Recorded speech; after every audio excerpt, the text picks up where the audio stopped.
The Untouchable True School Sports Empire proudly presents something the boxing games are missing. Hey, what's going on? It's your boy BT, and I came here to talk some boxing with the thousands of True School Sports subscribers. What's good, people? It's been a couple days. I've been running around. It's camp life. We're here in camp out here in California with the champ, Yugo Osaki. So he's got his fight coming up, not too far from now. So when the date gets announced, I'll let you guys know. But yeah, we're in camp, so I've been running around making sure he's good. Um, but you know what? These lives still gotta get done.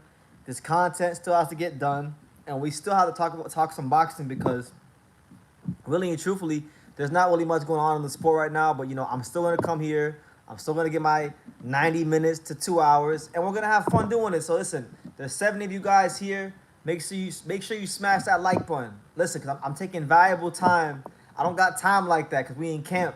So I'm taking valuable time to come talk to you guys because I really care about my viewers. A lot of these channels, they don't really care about you guys. They don't really care about the viewers. True. I make an effort. So we here. Let's talk some boxing. Let me see. We got Jesus M. He says, "Saludos BT. Good to see Jesus M. David Esther in the building. Sup. Good to see you, champ. TSM Harden. Good salute to you, champ. Pamaroom, the smoothster. Hey BT, what's good, champ? Yeah, man, I'm in camp. This is quickly becoming a ritual. We go. Well, not we. You go trains. I run in the morning with him sometimes, but he goes right. We go. We finish the day off with our smoothie right here. Got a lot of good stuff in here. A lot of good stuff. So yeah, that's what we're doing. We're winding down the day. I was thinking earlier, I'm not sold on Benavidez being this elite fighter. Just so many question marks. It makes it seem like it. He's an elite fighter. I think he's an elite fighter. You can have your question marks. I ain't knocking that because every fighter has their flaws. Every fighter has their strengths. And every fighter has the weaknesses. So I ain't knocking you if you question any fighter. You should question the fighter. Every fighter should be questioned to the day they retire, okay? Because really and truthfully, boxing is a constant evolution. Boxing is a constant proving of yourself. So question away. But I personally think that Benavidez is an elite fighter. Will I watch Albert Bell versus Michael Hunter? I'm not even sure when the hell that fight is, but odds are probably not. Cause I'm running around. I'm doing a lot of things in camp. But I'll check the highlight. Presidential, what's up, champ? I mean, look, man. Some wins don't age well. My thing is this: he's the youngest super middleweight champion in boxing history. Okay, and he's been stepping up to the plate. He's been taking these tough fights against the names people want to see, and he's been winning. So I can't knock Benavidez. I used to be a big Benavidez critic because I felt like he stayed at 168 too long. I don't really criticize him that much because I feel like he's doing what he needs to do. Now it's up to and up for the opponents, the big names, to step to the plate and fight him because he's been doing his part. He's trying, Where's everybody watching from? Let me know what city, what state, what continent you're watching from. I want to see how international we are on the broadcast. Right now, we in Cali, we in California sunshine in the summertime. Listen, we out here in the Bay Area. Tomorrow we finally get a much needed off day, so I'm really thankful for that. But you know what? Like, this is how life. If you're a man, this is how life should be. Your life should be a training camp. It requires discipline, attention to detail, sacrifice, and you're gonna get some good rest. So yeah, I love camp. This is like my fourth training camp I've been in. My time in boxing. I love training camps. I love them. Gives my life so much structure and makes it so simple. So, TSM wants to know, how does a hard day in training camp look like, BT? Well, truthfully, I mean, Yuga's been, I don't want to get into his training because you never know who's watching. But the real training starts next week. But generally speaking, I mean, you wake up, you do your run. Sometimes you may have 2 sessions a day. Sometimes you may have 1 session a day. It really all depends. In my opinion, the hardest part of camp isn't the exercise because the exercise is straightforward. Like, you do your road work, you go to the gym, you do that stuff. To me, the real test of camp is nutrition. You know, like we have a nutritionist, right? You has a nutritionist, so that's like my best friend. I'm on the phone every day with the nutritionist. I'm like, hey man, we need, how many ounces, how many X amount of ounces does he need to eat? When does he eat this? When does he eat that? You know, that's nutrition and being so meticulous in what you're eating, your and whatnot. That's to me, even if it's written on paper and it's protocol, I still feel like it's very very exact, and you cannot miss anything by even an ounce or an inch. And so we want to make sure that you has a good weight cut. So yeah, man, I would say that's the hardest thing. Training is straightforward. That's the fun part. Why not get in shape and keep them hands working while doing them boxing gods great work? That only brings you close to the fighter in their tough times. They will seek you out. That's what I'm doing, champ. I mean, I'm running. I'm looking into this camera. I'm looking into my own eyes. I look healthier already. I look healthier. I feel healthier. Look, I'm drinking shit like this. I'm drinking. This got berries. This got like protein in it. This got almond milk. You know, this is the tradition. Every day we end with this, so it's beautiful. It's beautiful to see. But listen, while we're here, while we got all this energy, cause I'll be running around, and it's just like this after this, and I enjoy it. You know, I can handle it. I was built for this shit, so I can handle it. But really and truthfully, guys, it's still a lot. It's a lot. So I'm happy to be on this live. I'm happy that the day is over. I'm happy that we're wrapping up a week of training, and I'm happy to have a much needed day off. You know, you seem happier, BT. I am. I'm the happiest when I'm covering fights or in camp. If I'm not in camp or if I'm not covering fights, then that's when I can get in trouble. But anytime around boxing on a real intimate level like this, it's amazing. I love it. So it's beautiful. I'm blessed. God has truly blessed me. Obi Perez says, let's get rid of all the belts and make the best fights happen ASAP with Turkey. I mean, I don't think all the best fights will happen with just Turkey. We're still waiting on certain fights. Turkey has control over Canelo. He's now got, not direct control, but he's got enough control over Benavidez. Are we getting Canelo Benavidez? No, we are not. I mean, everyone talks about we're getting the fights, but, like, what fights are we getting, A big reason why boxing is slow right now and there ain't shit going on as far as fights happening is because all the fights are all just going to be on this little 2 or 3 day card. So I feel like, man, let's not even get into that. I'm in a good mood. I'm drinking my smoothie. I'm happy right now. Let's not even get into that. Let's keep the energy high. Let's keep the positivity. You know what I'm saying? Iglesias not fighting on TV. It's sad. If anybody's fight deserves not to be on televised, it's Diego Pacheco going the distance with Caleb Plant and Naka. I like Pacheco, man. What you hate on my boy Pacheco for? But I agree. In a time where there's not a lot of boxing right now, and there's not really a whole lot to talk about as far other than Canelo Crawford, we could use some fights right now. And so I would like Iglesias versus Shishkin to be live. Did you see Tony Ferguson KO Saul Poppy? I saw it. I don't really pay attention to that stuff, just being honest. BT, who do you favor in Foster versus Fulton? Stephen Fulton. Stephen Fulton for sure. And I'm going to tell you guys this, and I'm going to do a video about this later on. I really feel like if Stephen Fulton does what I think he's going to do, if he's victorious in that fight, there shouldn't be no debate. There shouldn't be no discussion. There shouldn't be no talking, because some of you guys think, Shockey Foster is going to beat Stephen Fulton, but if Stephen Fulton wins, you're talking about a legitimate 3-division champion. Legitimate 3-division champion. I feel like, you know what?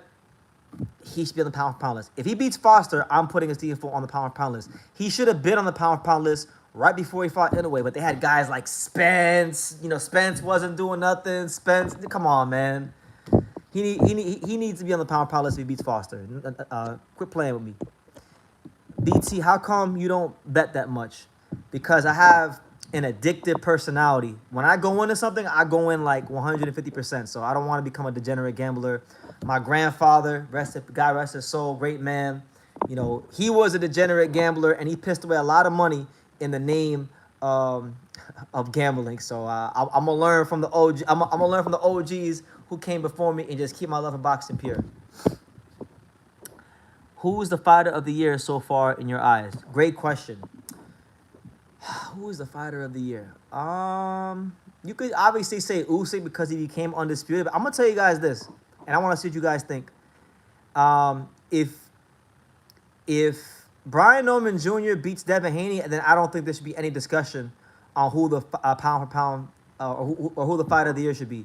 You know, talking about Brian Norman, who solidified himself as a champion. Now he's stepping up to the plate. He's fighting a former undisputed champion. You know, if he goes 3-0 with 3 knockouts and beats Devin Haney, then I feel like, you know what? Okay, you know, I feel like he should be. If you don't, he should at least be one of the front runners. If not the front runner, at least one of the front runners. But I would say he's probably not gonna get it. I know how this fight of the year stuff works. I've been watching boxing long enough. I think the winner of Crawford Canelo, if it's like a definitive outcome, they'll probably get fighter of the year. Because remember, the fighter of the year, Ring Magazine, they be on some bullshit sometimes. So they'll probably get it, or Usyk. But that's just my opinion. Obviously, if you're an Inoue fan, you may want to see Fulton win. I just respect Stephen Fulton because, like I said, the common theme of this channel, where I am very consistent with fighters, whether I like them or dislike them. If you're a fighter who steps up to the plate consistently and you continue to fight top guy after top guy after top guy, you will get my respect in victory and or in defeat. Now, Stephen Fulton, to me, when we talk about American fighters, he's like the definition of that. Top guy after top guy after top guy after top guy. There's not really any reason to hate on Stephen Fulton. Spence was undefeated when Fulton lost. Ken Shiro is the guy who had... Ken Shiro, fuck a pound for pound list. Forget a pound for pound list. Ken Shiro should be in the Hall of Fame. I don't want to hear about no pound for pound list. Y'all can have pound for pound. Y'all can talk pound for pound. Ken Shiro is a Hall of Famer. And if you disagree, then you just don't know boxing. Fury versus Usyk, I don't care. Fury beat Usyk, I don't care what anyone says. 7-5 at worst. Usyk was crying to the referee. Even my dad said that. I mean, I haven't rewatched it. I thought Usyk won fair and square, but, you know, to each their own. Man, guys, what y'all doing, man? Y'all being real stingy, man. I got 22 people here. I only got 8 likes. What's going on, people? Come on, I'm in camp. I'm in camp right now. I'm taking time. Smash that like button so this video gets pushed out to as many people as possible. We're here. It's True School After Dark. It's the weekend. Ain't gonna be too long now till Crawford versus Canelo. I'm not sure how many more lives I can do before then because there really ain't shit going on in boxing. So hopefully we get some news so I can give y'all something to really talk about. But yeah, it's slow, man. It's real slow time boxing. Apparently they're saying they're gonna do Wardley versus Parker, so that's a good fight if it happens. Can you make a fair analysis on Canelo's next bout? Easy, yeah. I really don't I cannot emphasize this enough. I don't care about that fight. I'm gonna talk about it because it's a big fight and people are gonna keep asking me about it.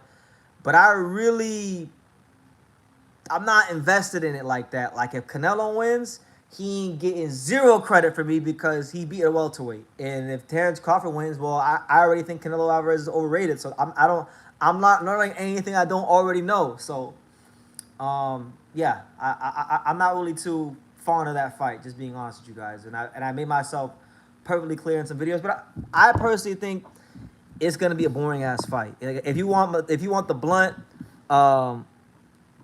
honest truth, I think it's gonna be a boring ass fight.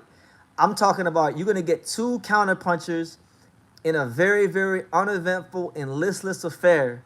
Both guys are gonna be waiting each other out, and rounds are gonna go by.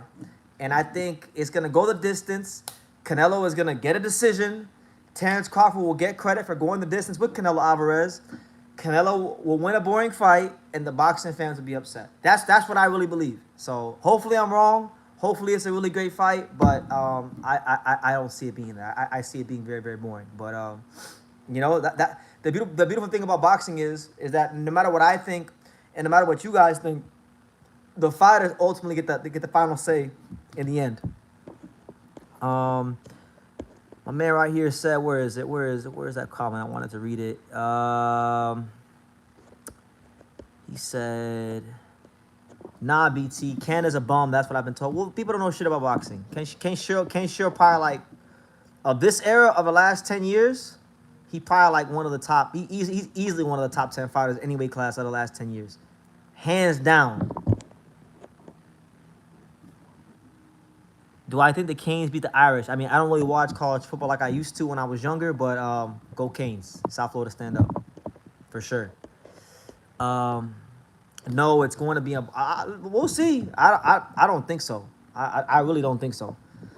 I'm going to stick with my guns on it being a boring fight. I think it's going to be a boring fight. I think it may, for a round, it might be a barn burner. And then Terrence Crawford's going to get hit with something, and he's going to start boxing. As soon as he get hit, he's going to start boxing, and you're going to have two counter punchers waiting each other out. You'll see.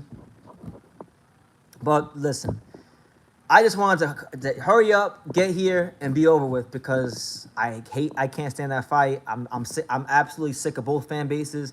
Anytime I comment, and I give neutral comments because I really, really don't give a fuck about that fight. I'm really ready for it to be over because anytime I say anything in favor of Canelo or in favor of Crawford, both fan bases attack me, and it's annoying as shit because I really don't care. I don't care like that. I keep hearing rumblings about Spence Charlo. Do you think that fight happens? If it did happen, I feel like it's very on brand for PBC. It sounds like something they would do, honestly. So, yeah, I believe it.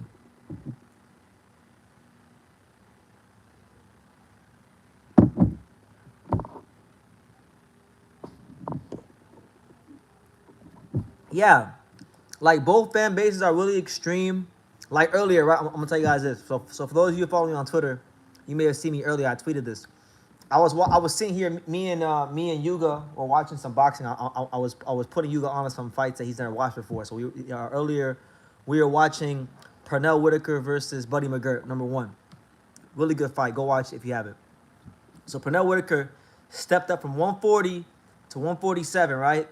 And when he won that fight, he became only the 4th fighter in history to be lightweight champion of the world, and then later go on to become the welterweight champion of the world. The other 3 at that time were Roberto Duran, Barney Ross, Henry Armstrong. Pernell Whitaker was the 4th, right?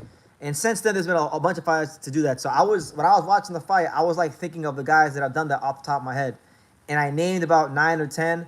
And one guy that I forgot was Terrence Crawford. I forgot to put Terrence Crawford's name in there, and I corrected myself. I actually want to correct myself. And the whole Crawford fan base is like, you forgot Bud! You forgot Bud! You forgot Bud! And I'm like, damn, guys, like, shut the fuck up. Like, so, yeah. Devin Haney actually retweeted it, so shout out to Devin Haney for showing love. But, yeah, like, I think it's like 10 fighters in boxing history that have became lightweight champion and welterweight champion. You have Terrence Crawford, Barney Ross, Henry Armstrong, Shane Mosley, Manny Pacquiao, Floyd Mayweather, Adrian Broner, and a couple other guys. I can't remember them all, but if Devin Haney beats Brian Norman, he'll be like the 11th fighter to ever do it. Roberto Duran was another one. So, yeah, and De La Hoya as well. De La Hoya, you know?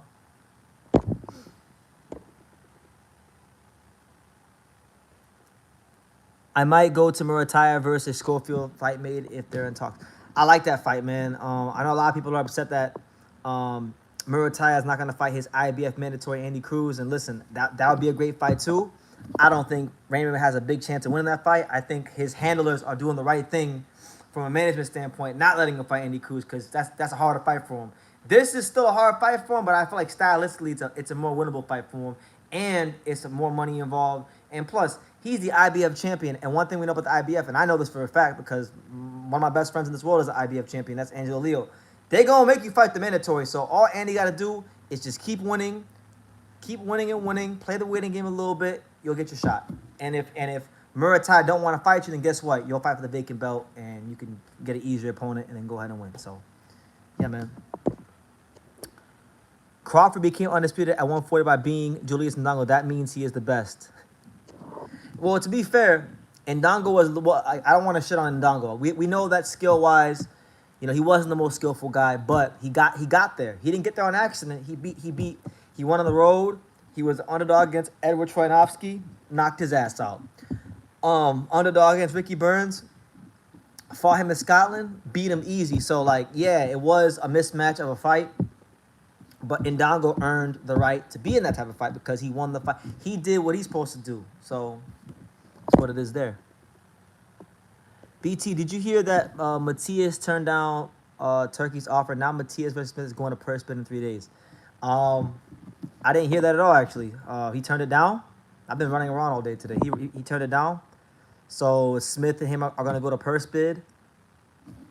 I mean, I don't know, man. Like, I really wish we could just. I believe Dalton Smith is a mandatory challenger. I'd be okay if we don't get that fight. Can we just go and get to Hitchens versus Matias, or, you know, Gary Anton Russell versus Matias? Like, especially that Matias versus Hitchens, because that's long overdue. Broner should fight Tony Ferguson, and I'm not even joking. Y'all want to see Adrian Broner fight in Misfits?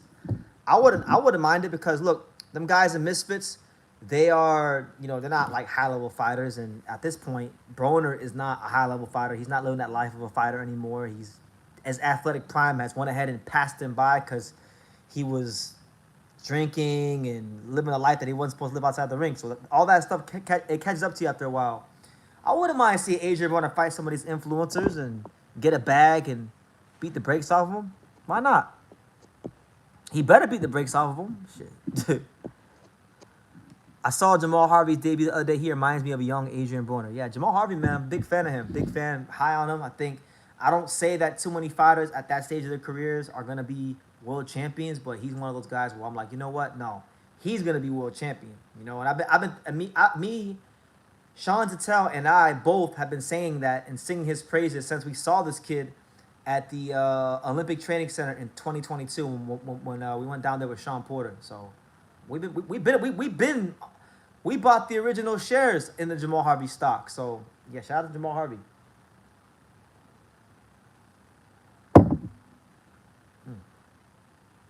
But yeah, we here. Guys, what are y'all doing, bro? Man, am I gonna have to pause the live? Am I gonna have to pause the live? Listen, we got 26 of y'all here. I only got 13 likes. Come on, y'all being stingy with me? I thought it was cool, man. I thought it was cool. I really thought that, like, you know, true school sport wasn't on with boxing. I really thought we was the untouchable empire. You know, I really thought that y'all really messed with your boy BT, because when I'm not going live, y'all are always saying, man, we missed the lives. BT, yeah, you haven't been live in a while. This, that, and the third. Now I'm coming live, not like very frequently, and y'all getting spoiled. Y'all not smashing the like button. Y'all not doing that. So I don't know, man. I might have to just focus on camp. I might just have to focus on camp because y'all not. Come on, don't do this to me, guys. Don't make me not want to come live. Anyway, world champion is just politics. Xander Zayas. Xander Zayas is not politics. Xander beats some good fighters and has good management behind him. That's why he's world champion. And Xander Zayas is only 22 years old, and Xander Zayas is one of the most consistent fighters in boxing.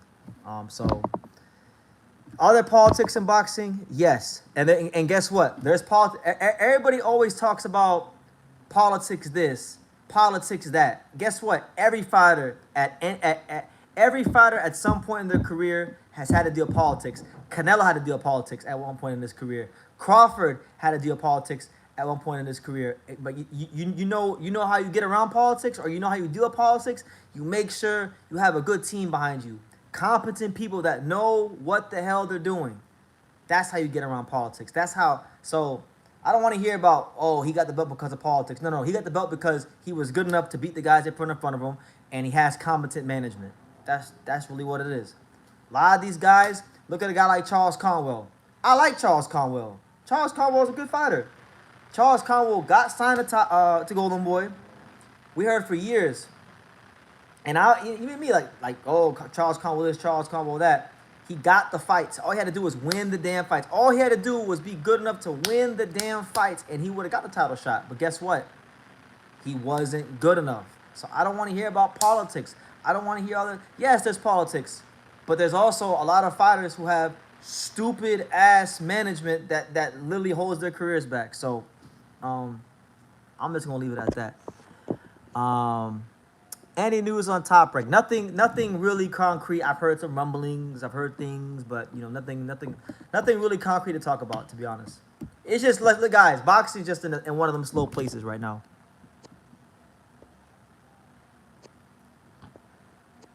Do we get a 2 hours? Yeah. I'm gonna be live for 2 hours. Y'all got me for 2 hours today. I think last stream was like an hour and 46. Y'all got me for 2 hours because tomorrow's our off day. I don't gotta be awake early. I don't gotta be awake early, so I can stay up late, a little bit later today. Conwell has a body on his record. Ask yourself who has one. Who else has one? Super Matias. Super Matias has one. You know, listen, Conwell. I'm not saying Conwell's not. Conwell is obviously a good fighter, but in terms of winning a world title, every he had bad management at a point in his career. He got to a place where, okay, now he had the right promoter to get him the title shot, and he wasn't good enough to win the damn fights. Shout out to my boy Al the Pal in the building, long time viewer. He says, "What it do? Have you got the new Ring magazine? It is fire." No, I have not, but I've heard good things about it. Could Canelo Alvarez beat Julius Indongo? I don't know, man. Julius Indongo in his prime? A prime Julius Indongo? 2016 Julius? Nah, man. They ain't beating Julius.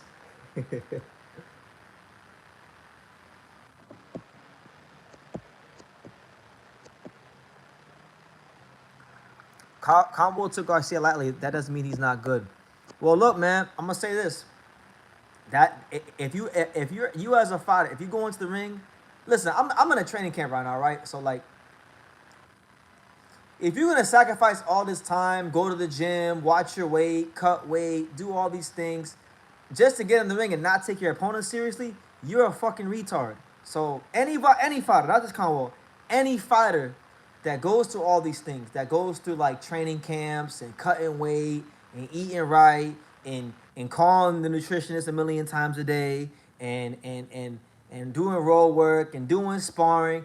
If you do all this shit just to not take the opponent seriously, you're an idiot.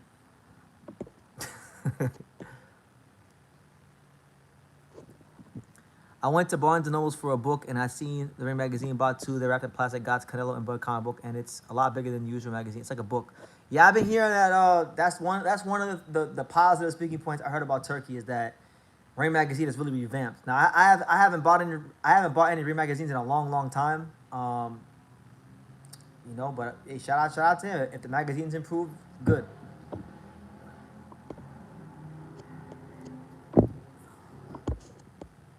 Canelo Alvarez is overrated and Bud is overrated even more.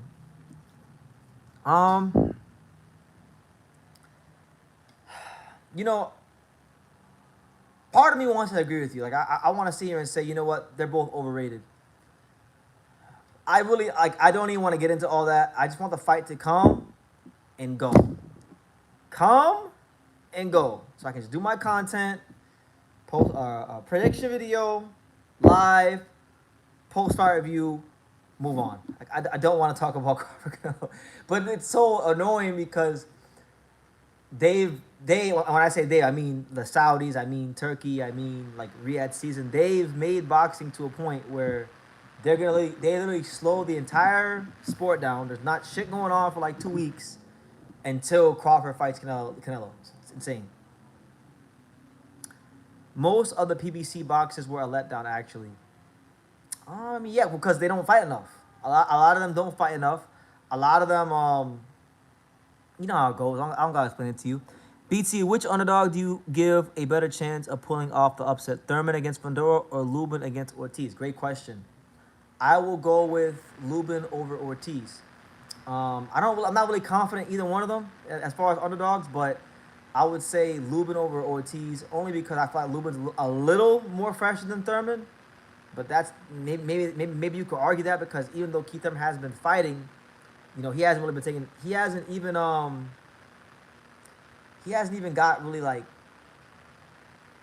Yeah, he hasn't got punished too much recently, so who knows? Maybe he's fresh to lose. I don't know, but I just think Thurman with this with the combination of age, activity, these kind of things, I feel like yeah,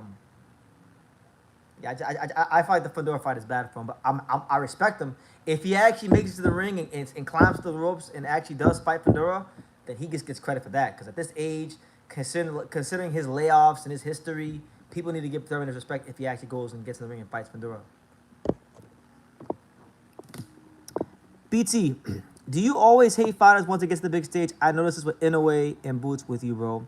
So how do I hate Inoue? Inoue is one of my favorite fighters. All I've ever said about Inoue is that I think he's wasting his time at 122, which pretty much everything after Neri up to now has been a waste of time. That is the truth. That is a fact. That's not hating. I'm a massive Inoue fan. I'm still a massive Inoue fan. I'm gonna wake up at 2 in the morning when he fights Merjan. I'm gonna watch him like I've been watching him for 10 years. Been an Inoue fan, still an Inoue fan. I just think that he's wasted a lot of time, valuable time in his career, and I feel like, you know what, I want to see him at featherweight, but he wants to do these fights at Merjan and Junto, and I don't know if he's gonna get to these fights, so I don't think he'll be at featherweight. So I've been talking. So I don't hate Inoue, and I was a big fan. Even the Inoue fanboys will tell you, in 2023, quote unquote, because I'm a hater now, but I was a fan in 2023. He was big in Japan in 2023. He was famous in 2023. So I don't understand where it's coming from. As far as Boots, no. You see, a lot of you guys had me. You guys had me misconstrued. Y'all got me. You guys are confused. A lot of these guys that I criticize, it doesn't come from a place of hatred. I'm 30 years old. I got shit going on in my life. I don't have enough energy in my body these days to hate anyone. Not even just like anyone. Like even people personally that I know. I don't have the energy. I don't have the time to hate nobody. But what happens is, I've seen Boots spar in the gym. I've been a Boots fan for a long time. And so I would like to see Boots get everything he possibly can out of his boxing career. And again, I feel like he's wasting time. That's another one. Wasting time. Fighting Usima lima beans. Like, I feel like he's getting a pass that most fighters wouldn't get. So I'm just voicing my displeasures about that. I'm voicing my displeasures about decisions that he's made in his career. I'm happy for him. I'm glad he's selling out arenas in Philly. I'm happy that he's at least staying active. But I see a lot of similarities in his career with him and Demetrius Andrade, and I've seen this movie before, and I'm not gonna enjoy a sequel to it. So that's why I'm how I am. Sometimes I feel this way before fighters get big. But you know what happens is, I'll say these things in videos when these guys are contenders, when these guys just become champion. But it's not until they get a big fight that people actually start paying attention. So then it seems like I'm hating. But really, I've been saying some of these things for a while, and now people are just now starting to hear me. So anyway, I digress. Who is the kindest fighter you met, and who was the most arrogant, mean-spirited fighter you met? That's a good question. Now, one of the things I love about boxing is I feel like because fighters get punched in the face and they train and they go through all these things to fight on this high level, I feel like most fighters you come across are pretty humble, pretty down to earth. Nicest fighter I met? I don't want to name any fighters that I know personally, so let me think of a fighter that I don't know on a personal level that I would name. I would say, I thought Brian Norman Jr. was pretty cool when I met him. I really liked him. I thought Boots was super cool. Like, Boots is a really cool person when I met him. They were pretty nice. Mean-spirited? Who was mean-spirited? I can't think. I'll tell you this. He wasn't mean to me personally, but I feel like Gervonta Davis, when Gervonta Davis shows up to his media workouts all moody sometimes. So sometimes Tank can be like really moody for media workouts, but I haven't really had too many experiences with like mean-spirited guys. Maybe Ryan Garcia one time when he did the media workout for the Tank fight. He came and he kind of had an attitude that day. They're humans, but I'm trying to think who was like a really mean fighter. I can't think of one right now. If I think of one, I'll let you know.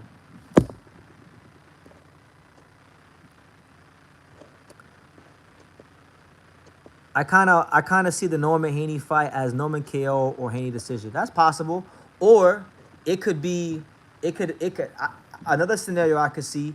I could see like maybe Norman drops Haney in the middle rounds, and then he just overwhelms him, but somehow for some reason he doesn't stop him, and Devin Haney survives, and no one wins a decision. I can see that too. The least likely outcome, the outcome that would shock me the most, is if Devin Haney knocked out Brian Norman. If he knocks out Brian Norman, I'll be shocked. That's the only outcome that'll shock me because Devin ain't knocked nobody out since the what was it? Was it the first? Yeah, he hasn't knocked anybody out since the first Donald Trump administration. So it's been a long time. It was Antonio Moran, 2019, MGM Grand, Maryland. Yeah, it's been a while. Like he was signing Eddie Hearn back then. You know, Boca Chica was schooling Norman. All right, but Devin Haney is not Boca Chica.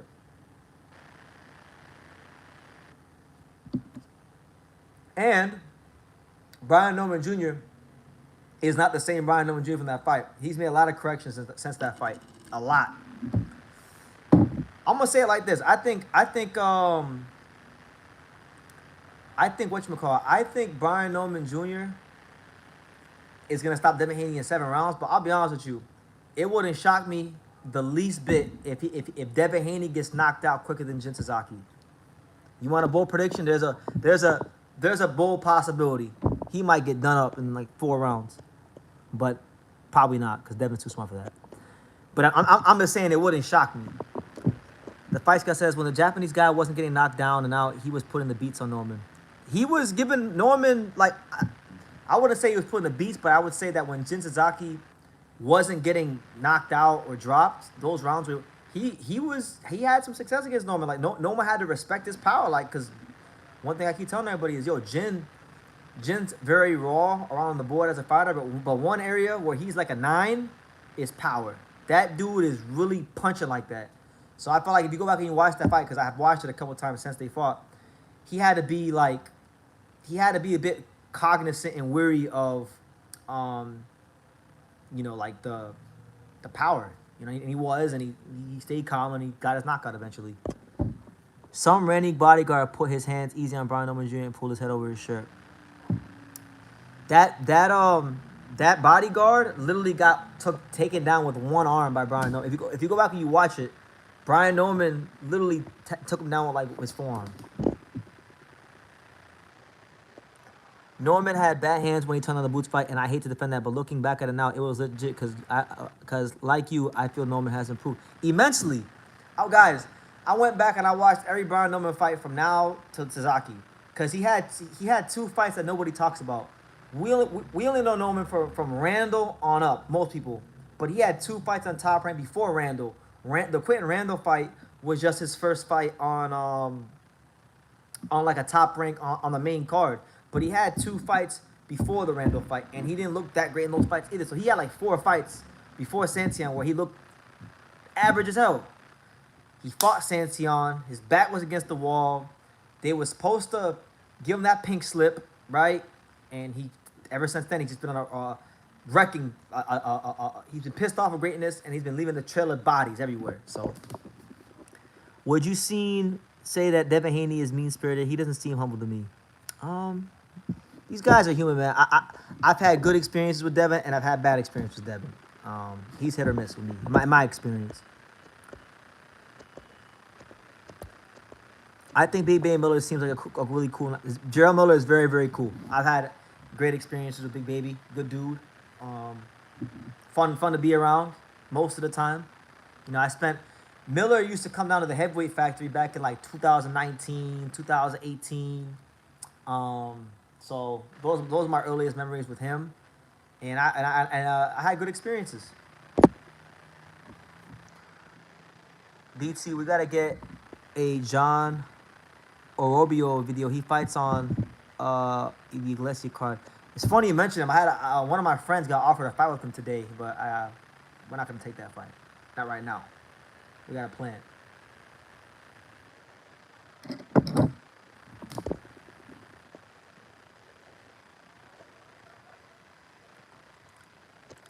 I used to not like Teofimo, but he's another guy that seems like a really good dude. Teofimo's cool, good dude. These guys are humans, guys. Like most of the time, I'm gonna say this because you gotta understand my perspective. So September 5th, which is only a couple days away, is gonna be my 10th year, the completion of my first full decade of being in boxing, which I'm really excited about. But before I even started this boxing journey, I had 2 years when I was 18. From age 18 to age 20, I covered the NBA. I did work with the Mavericks. I did work. I did work with the Orlando Magic, the Hornets, the D League. So I was around a lot of basketball players when I was younger. Now basketball players are divas. Basketball players can be mean spirited. Basketball players act like their shit doesn't stink. So I'm always comparing boxers and my experience with them to my experiences dealing with guys in the NBA. And guys in the NBA are a lot more difficult to talk to than boxers. Boxers are some of the best people.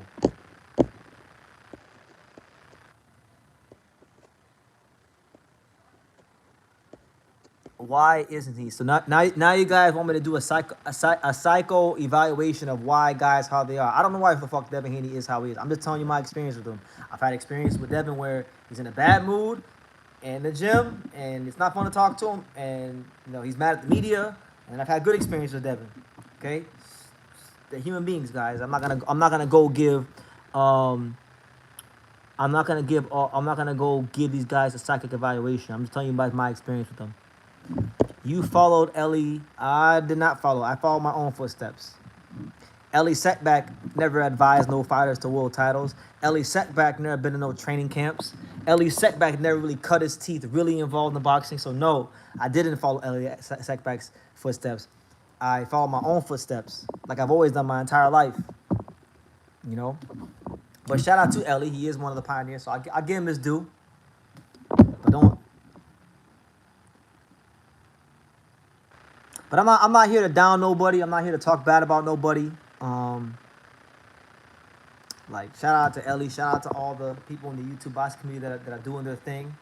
I don't like I said, I lead a busy life. I got shit going on all across boxing on this channel with fighters I know. I don't have time. I don't have the time. I don't have the energy. I don't have the wherewithal to hate anybody because I have things I want to accomplish in my own life. If they get what they want to get in life, great for them. I'll be the first one to clap them and say congratulations. But we ain't got no time to hate on nobody. But shout out to everybody here. It's True School After Dark. In camp with the future face of Japanese boxing, Yugo Osaki. So, just getting closer and closer to this fight that he has soon that I can't talk about, but I know he's got a fight. When it gets announced, I'll be talking about it at nauseum, so don't worry. But we are in camp. So, what are my goals for the near future? See, now you guys asking the right question. My goals for the near future is to get to this training camp and get Yugo Osaki a win. And then I would like Yuga to win the world title at the Tokyo Dome on the Inoue Nakatani undercard. That's like a goal of mine. 100,000 subscribers is a goal of mine. Helping Angelo beat Naoya Inoue and Rafael Espinoza and all them guys you think are like that. That's a goal of mine. I got all kinds of goals, man. I got all kinds of goals.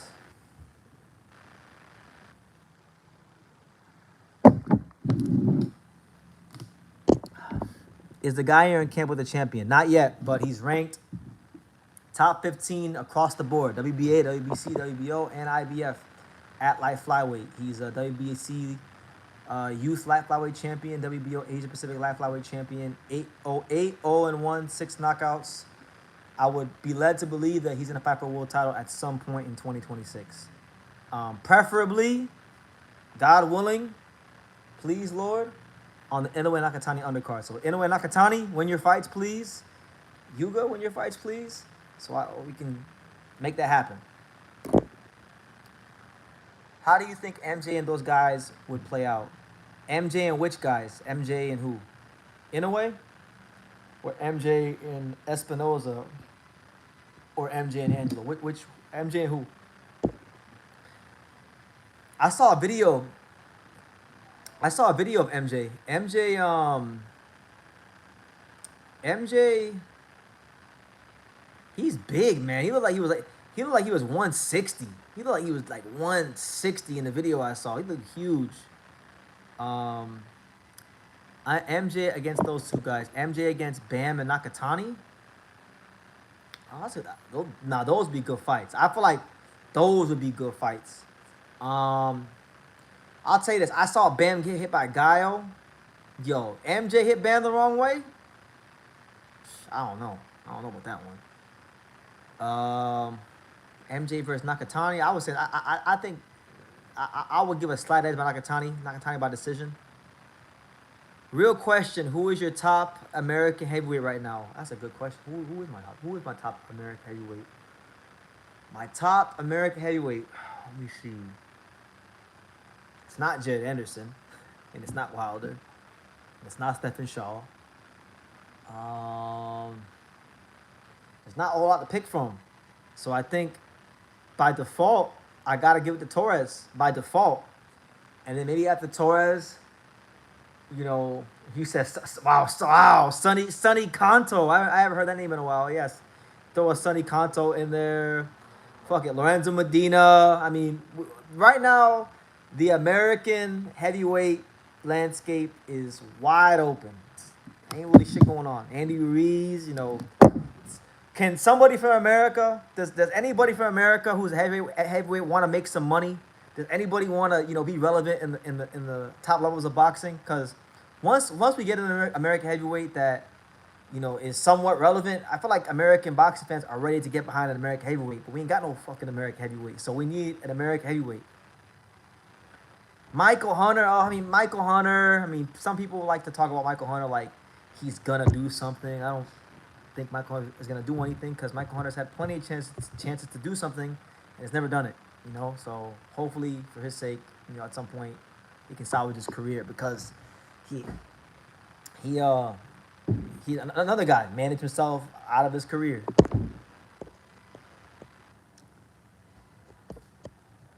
Where do I think Top Rank goes? My guess is Peacock. I don't know, man, but they need to figure this shit out quickly because really and truthfully, like, they need a network. They need a network, and yeah, they need to get it going. Valdez and Sugar Nunez both fight no hopers on the same night in Mexico. Boxing is popping right now. I don't know, man. Boxing.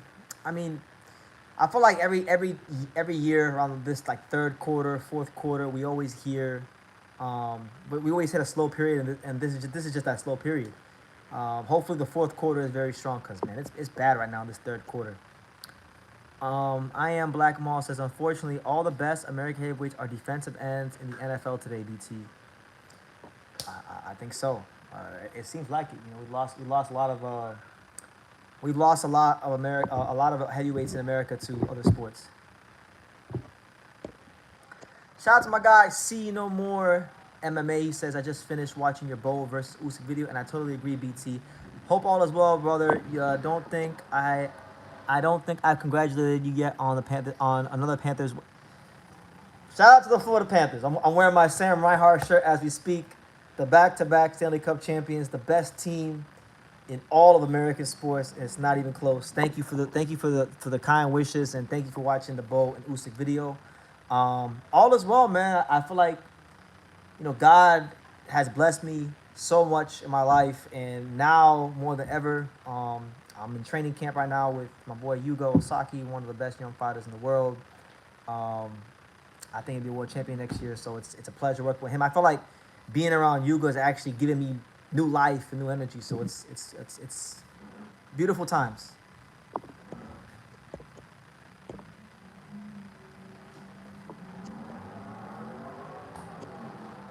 Hopefully the Canucks get something going next. Yeah, they gotta find a way to stop relying so much on Quinn Hughes. Everything just goes through Quinn Hughes. They need to find something else besides Quinn Hughes. You know.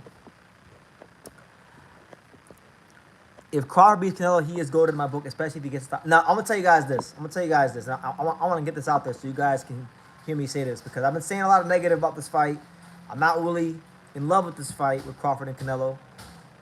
If for some reason Terrence Crawford knocks out Canelo, whether it be TKO, KO, just a stoppage of any sort, if he does that, my tune will change. He will. I will now have discussions about, okay, is Crawford as good as Floyd? Because okay, if he outboxes him, cool. But we already seen Canelo get outboxed by Bivol and Floyd, and some people thought Golovkin outboxed him all those years ago. Yo, nobody's knocked out Canelo. Canelo's chin is made out of steel. If Crawford goes from basically from 147 to 168 and knocks him out, then yeah, that's like legend. That's that shit that you hear about in the boxing history book. When you hear about Henry Armstrong and Sam Langford and these mythological characters where there's almost no film on these guys fighting. He does that like I gotta almost treat it like that for him. So I'm with you. These little Asian guys don't get a lot of attention in the USA. They don't, but I'm gonna make sure. Listen, I'm gonna cover as many Japanese fighters as possible because I enjoy it. It's work that I legitimately enjoy doing. It's fun. It serves a purpose, But if there's one Japanese fighter that I'm gonna make sure America pay attention to, it's gonna be Yugo Osaki. I'm gonna tell you that right now. I'm gonna make sure every day I talk, I'm gonna mention Yugo Osaki. So I'm with him. I'm with him every day. It's a big part of my life now these days. So. And I think he's gonna be one of those fighters. If you're thinking about like boxing in Japan or boxing in Asia after Inoue retires, because he's at that stage now where he's maybe like probably like 3 or 4 fights away from retirement possibly. You gotta start thinking about, okay, who's gonna be the next flag bearer? Who's gonna carry the sport forward in one of boxing's powerhouse countries of Japan? And I feel like he's one of those guys got to watch out for in that regard. Not just being a champion, but being a guy that could be a franchise fighter. A fighter that people get excited about, not just in Japan, but the world over. So, yeah, that's where I'm at. Not better than Floyd. Canelo is 100 times years older now and lost 5 times. No, listen.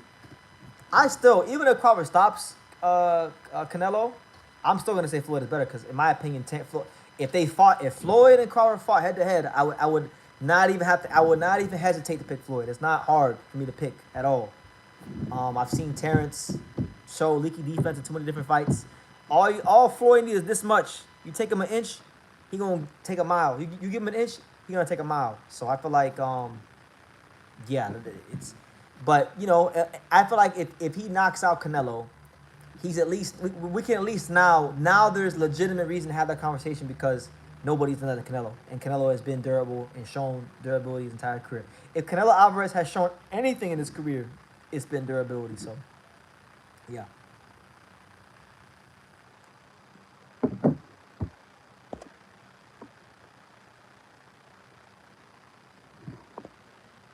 Boachuk should have taken the Boots fight. I think it would have been a good look, but I don't think Boachuk really had a choice in the matter. And I'm going to tell you why. Because Boachuk is promoted by Tom Loeffler.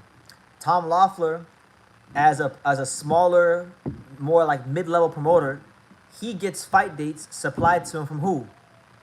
Dana White on UFC Fight Pass, right? This card has Dana White's involvement in it.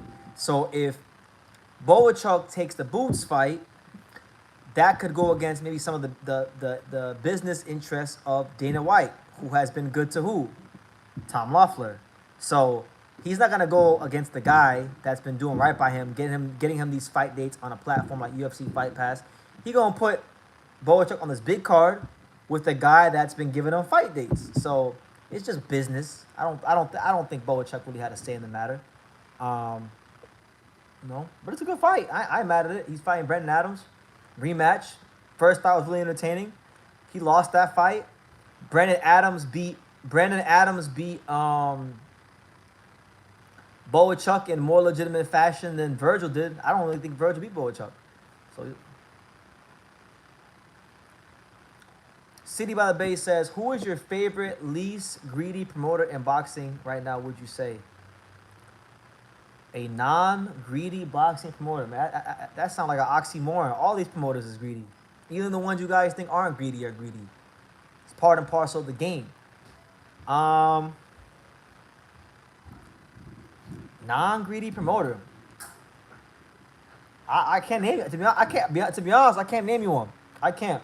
I can tell you guys who I like, who I think does a great job as a company, but I don't think there's such a thing as a greedy promoter, because with the way the boxing game is, you kind of gotta be greedy, in a sense. So my answer to that question is there isn't one. Bob Arum is definitely greedy. Oscar De La Hoya is definitely greedy. Al Heyman. Now look, Al is interesting because I wouldn't say Al is greedy, right?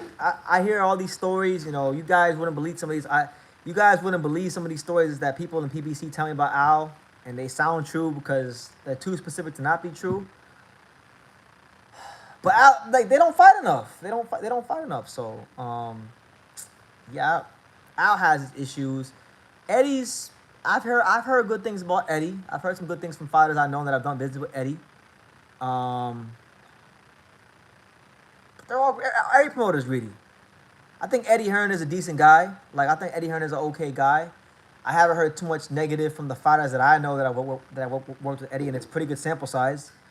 So maybe Eddie, but you know, Eddie still has his things about him. They all do. It's listen, guys, we're all humans. Human nature is flawed by definition. Human nature is flawed, right? So, you know, no one's perfect. I forgot his name. Dimitri Salita. I've heard a lot. Listen, I don't want to talk bad about no one because I'm not trying to get hit with no lawsuits, but I've heard some not so good things about him, right? Who is a greedy boxer? Shit, I don't know. I feel like boxers should be greedy because these promoters, right? These promoters are always going to try to get a lot out of you for a little amount of money. So the boxers should, to a degree, be greedy. A greedy boxer, Terrence Crawford, Canelo, all the guys at the top. Devin Haney, Andre Ward when he was fighting.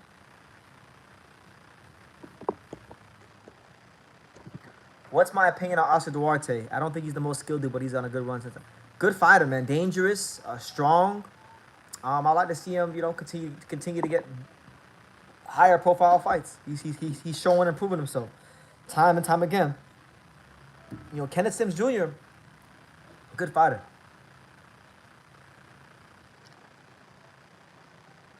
Shout out to my main man, 50 grand, the pride and joy of all North Las Vegas. My boy Johnny, he says, the Floyd Mayweather of boxing. That's right, champ. Thank you, champ. We here, wrapping up a week of training camp. We get a nice day off tomorrow. I'm excited.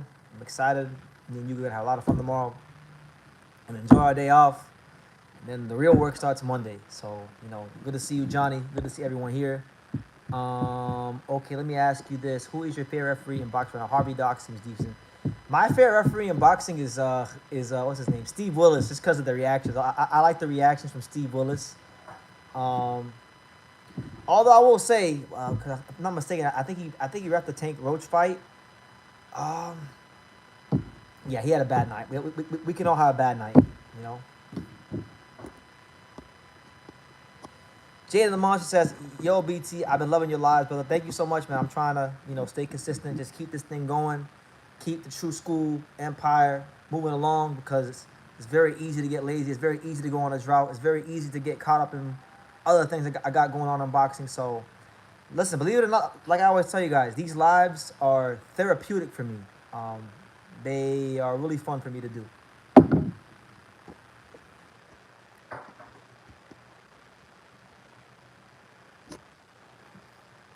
Yeah, I like Steve Willis. But like, I mean, I wasn't a big Kenny Bayless guy. I wasn't, you know, there's not too many referees that I like. My favorite referee is actually in Florida. A guy named Samuel Burgos. I like Samuel Burgos. He does a lot of the fights at in Florida.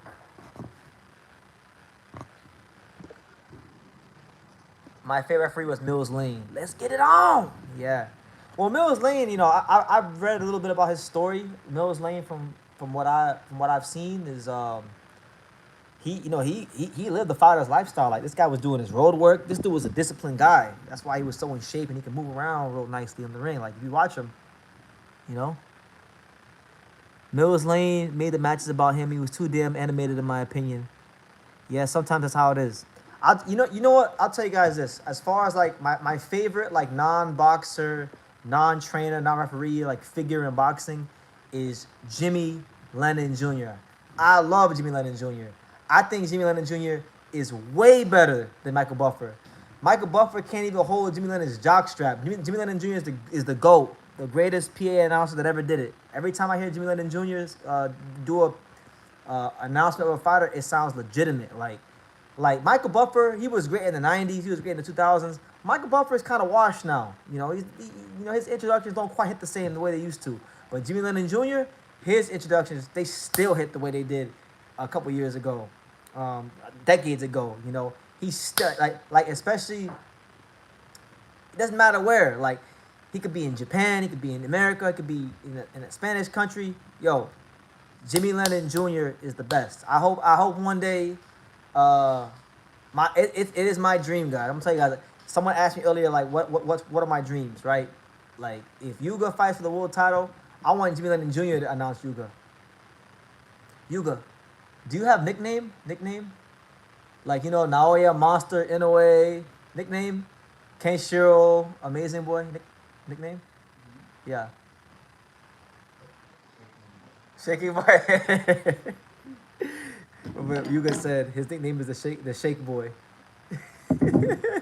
We gotta find Yuga a cool nickname. Maybe you guys can help us out with that.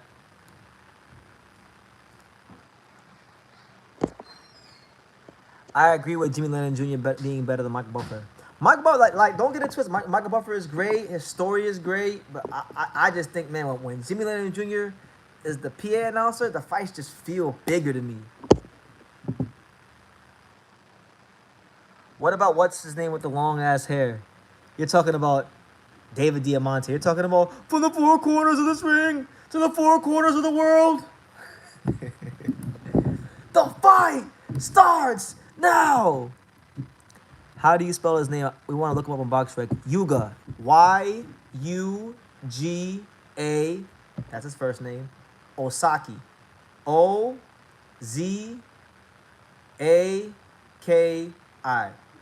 Light flyweight, 8-0, one draw, 6 knockouts. My favorite boxing person of all time was Emmanuel Stewart. The HBO broadcast with Emmanuel Stewart, Max. I agree. I love Emmanuel. Emmanuel passed away. I think Emmanuel passed away like what 2012, 2013 maybe.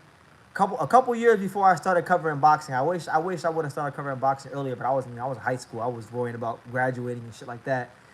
So I really wish I could have met him, but yeah, I got a lot of respect for Emmanuel Stewart. The only ones who suck are the Buffers, primarily Bruce. Oh yeah, Bruce. Yeah, I mean I don't watch a lot of UFC, but I've seen some of the Bruce Buffer intros. But the UFC, the MMA fans like him. They think he's cool. So.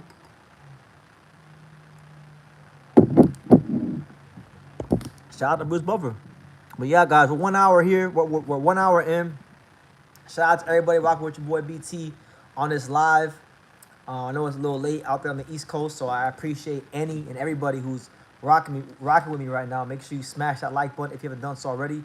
Definitely take the time to super chat if you've been enjoying these lives. And yeah, man, getting ready for a really, really exciting and important month of September. The UFC is terrible. I just watched one guy hug another man for 25 minutes straight. I remember during the pandemic, I watched the whole UFC card from start to finish. I believe it was what's his name? Who was it? It was Jorge Masvidal. Yeah, Jorge Masvidal. I think Jorge Masvidal and Usman. The first fight, boring, super boring. So boring. It was so boring. It made me wish that certain fighters in boxing returned.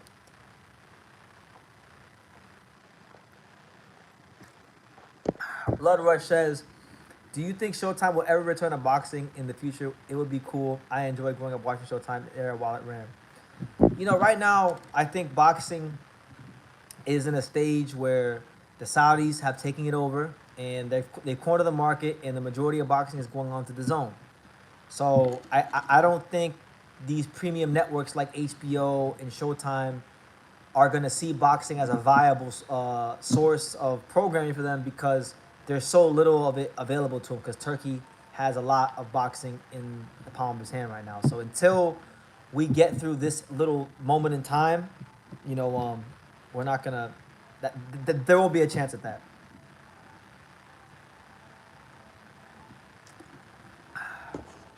Is that a Dallas Cowboys shirt? No, it's not. This is a shirt of the greatest team in American sports right now, the back-to-back Stanley Cup champions, and that is Sam Reinhart, quite possibly the best hockey player in the world. You know, shout out to the Panthers, South Florida stand up. No, man, we don't. I don't even watch NFL like that no more. To be honest with you, you know, I haven't really watched any NFL like probably since like 2017.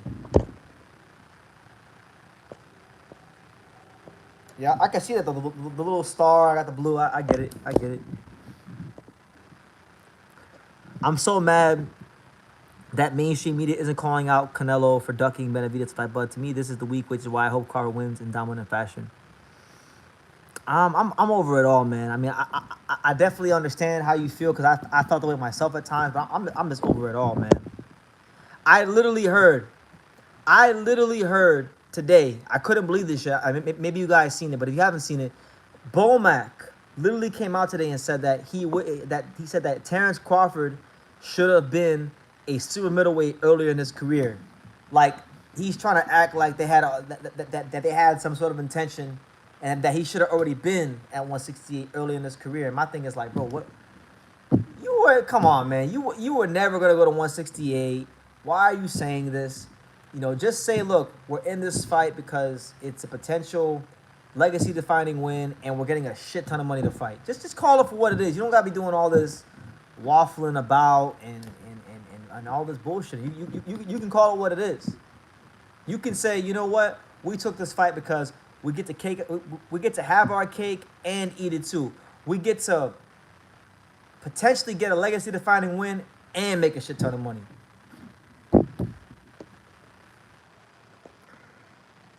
Inoue's fight is like 2 weeks away, and Top Rank hasn't signed a deal with any network. How the fuck are we gonna watch the fight? I don't know, man. If I could use my boxing brain to predict what I think is gonna happen, I think we'll hear about some sort of option to watch this fight in America probably like 3 days before the fight. We might literally get to fight week, and we may not know how to watch this fight until a couple days before the fight. So we'll see how it goes. But I'm very upset because I want to watch the Inoue fight. I want to see how he does against Merge. Some people think that because I've been a little critical of something Inoue has done and I want to see him at featherweight, they think I hate Inoue, and nothing could be further from the truth. A big part of this channel's legacy, and one of my favorite fighters to talk about, is Inoue. Bud wasn't even saying that. Nobody was talking about Bud versus Canelo pre or right after Spence. Well, that's not true, B. Wayne, because I dropped the video the other day. I actually was talking about Bud versus Canelo back in 2016. But, you know, not everybody's BT, not everybody's true school. But, like, I was talking about it in the context of, you know, Terrence was going to be, I knew Terrence would be a 47-pounder. Canelo was still 154. So I thought if they were ever going to fight, maybe at one point in time, they could have fought at 54. But, you know, this is like, I never thought I would live to see Terrence Crawford be a 168-pounder. But, no, I'm going to tell you guys this. I don't, like, if Canelo beats Terrence Crawford, I really don't want to give I don't want to give Canelo Alvarez any credit. But there's been so much ridiculous things spewed from the Terrence Crawford fanboys and Team Crawford themselves that if Canelo wins, I may have to actually take Canelo credit for beating a welterweight. Because I heard Bomac today, I heard Brian McIntyre say out of his own mouth that pretty much, yo, we should have had Terrence Crawford at 168 a long time ago. And I'm like, come on, bro. You knew y'all was not coming up to no damn 168 if you weren't getting paid a shit ton of money, you know?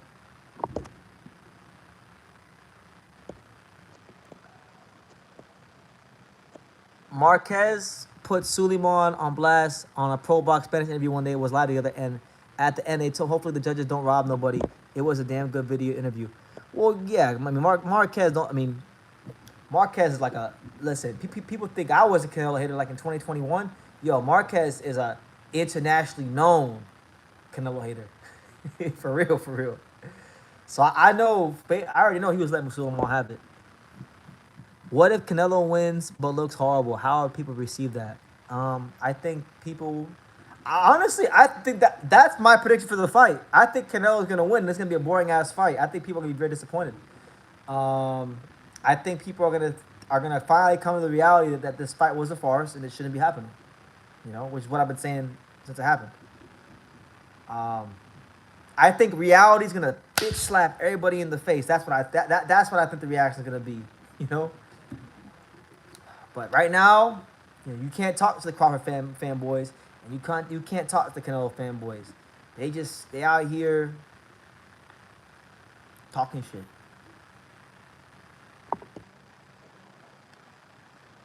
Crawford has always been a size and weight bully.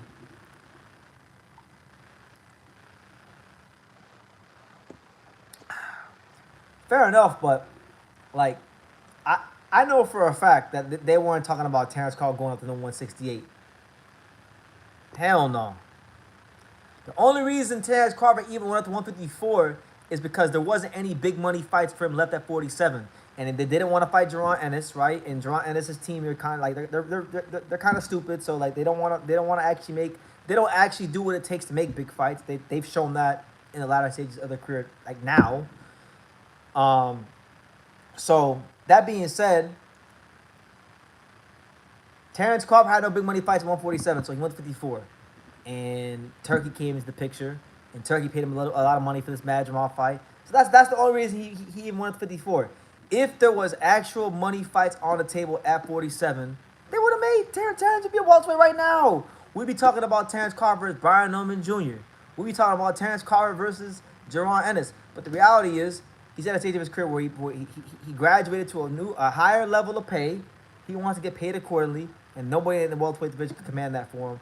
And so he went up to 154 because Turkey was willing to pay him the money to fight Madrimov at 54. And it's the same reason why he's going to 168. So, you know. Tycho TV, salute to you, champ. Haka Mustang says, I hope Canelo Alvarez scores a first-round knockout. Shit. Nah, Crawford had that Spence rematch.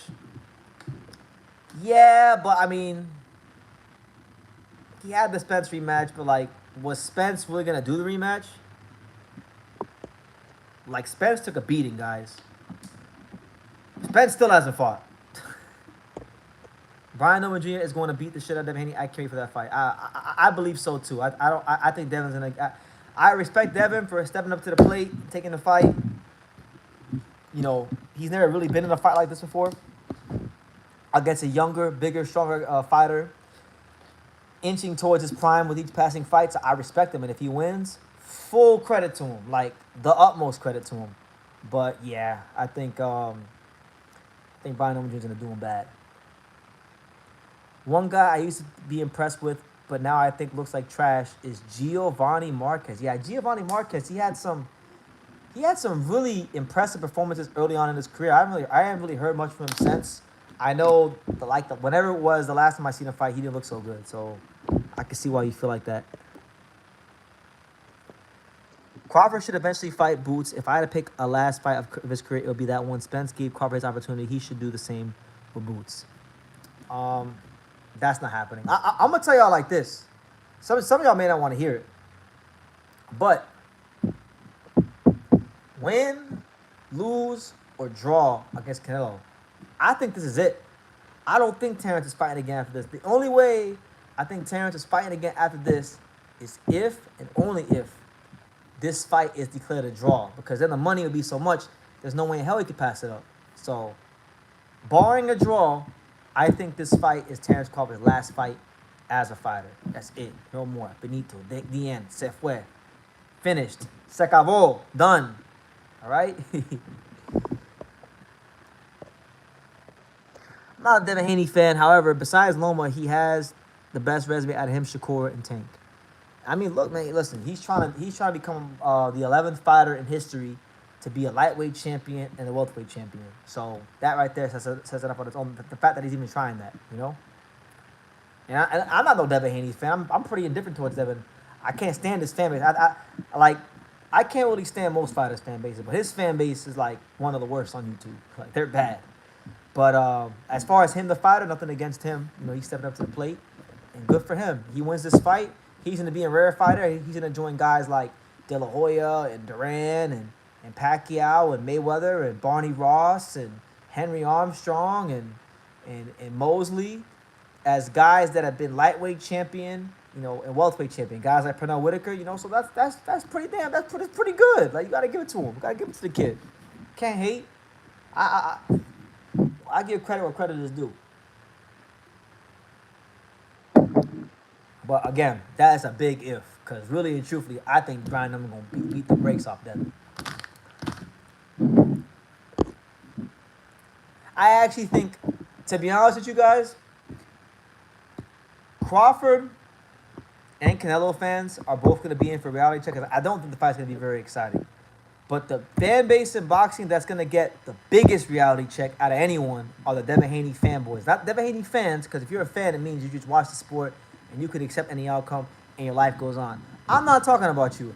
I'm talking about the Devin Haney fanboys. I'm talking about Devin Haney pom-pom wavers. And to be blunt and direct and clear and concise, Devin Haney dick riders, they are going to have a very difficult time when Brian Noman stops Devin Haney, because they think that because Devin Haney fought Jojo Diaz a couple years ago and Jojo Diaz was a former world champion, that it matters now. It don't mean anything.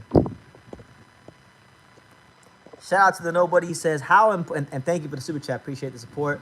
Nobody. He says, how important is an amateur career in boxing? Well, amateur careers, I think it's important, but not in the ways that other people do. Like, so let me explain. Let me try to really unpack your super chat there.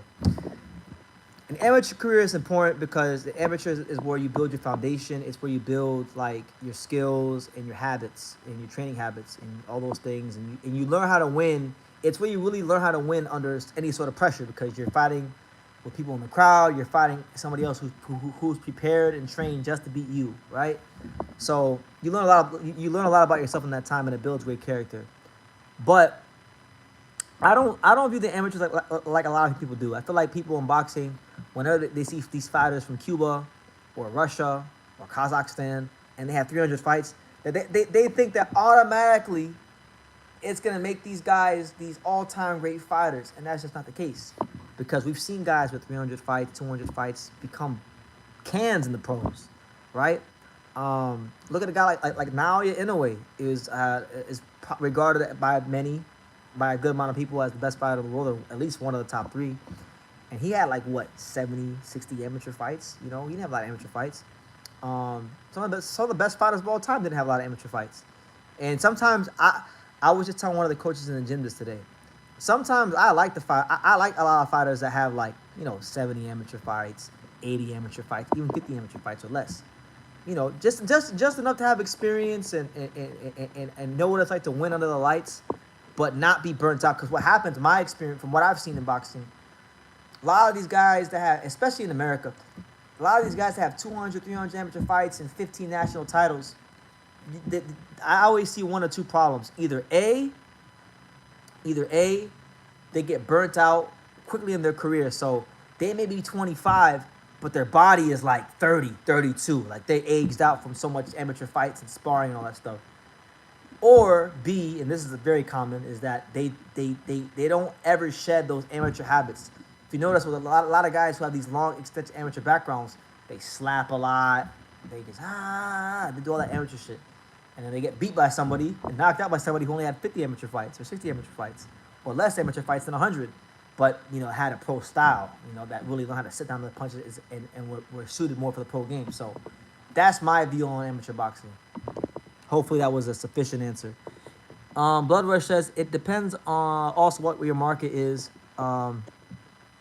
In boxing in the U.S., you have to go through the amateur longer. A lot of the people compared to the U.K. where they don't care about it like that really. Yeah, that's true. Every amateur system is different, but I'm speaking from what I know, and what I know is the American system.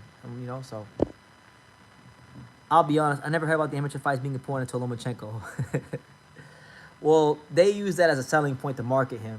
Amateur fights have always been important. Back in the '80s, you had the '84 Olympic team with guys like Holyfield and Frank Tate and Pernell Whitaker.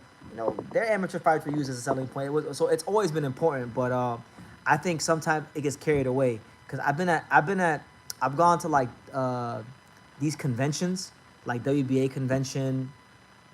I've gone to like WBC convention before, and these conventions are very interesting. And I'm glad that like now they're starting to televise these rankings meetings because they're pretty funny.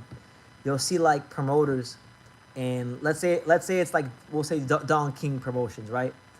They'll send people up there, and Don King has a lot of Cuban guys, and they'll send a guy up there, and they'll recite the whole amateur background, and it'll be like an amateur fighter from Cuba who's like a 20-time national champion with 410 amateur fights, and like that stuff doesn't matter in the pros like people think. Zhao Schming had 2 gold medals and got them shoved right up his ass when he was in the pros. Didn't do anything. What do I think of Billy versus Lester Martinez? I think it's a great fight. I think honestly, I expect it to be the best fight of the night on the card. It's definitely gonna be better than Crawford Canelo. There's no doubt about that. That's a barn burner. If that fight is boring, that would surprise me because you talk about Billy, you're talking about just a volume puncher, a guy that just don't know how to fight anything but going forward. He's a bowling ball. Then you got Lester Martinez, probably one of the most physically strong and vicious young fighters in boxing today. Can really punch. He's just sparring with Crawford for a long time. I don't know, man. I don't see how that fight doesn't wind up being great. I'm picking Lester Martinez, by the way. I think Lester Martinez gets the job done. I don't know if he's an underdog or the favorite. I don't know the odds, but I got Lester in that fight. I was super heavyweight now. Seeing how little skill heavyweight division has, I personally don't think heavyweights need a long amateur career like that. The division having solid fundamentals is enough. I've talked to Stacey McKinley a lot, and he's told me that, like, with heavyweights, you train heavyweights differently.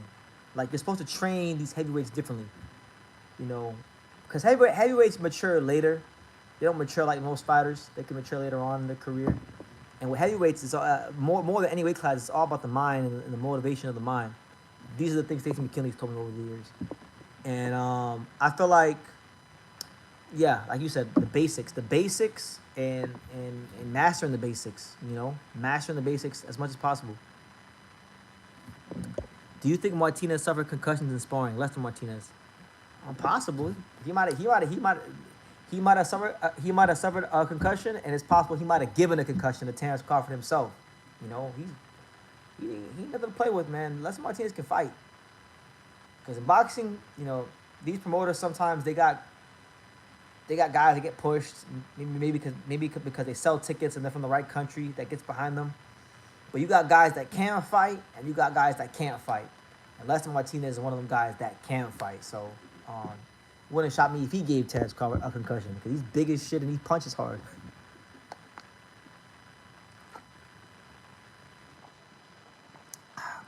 Lomachenko was the GOAT.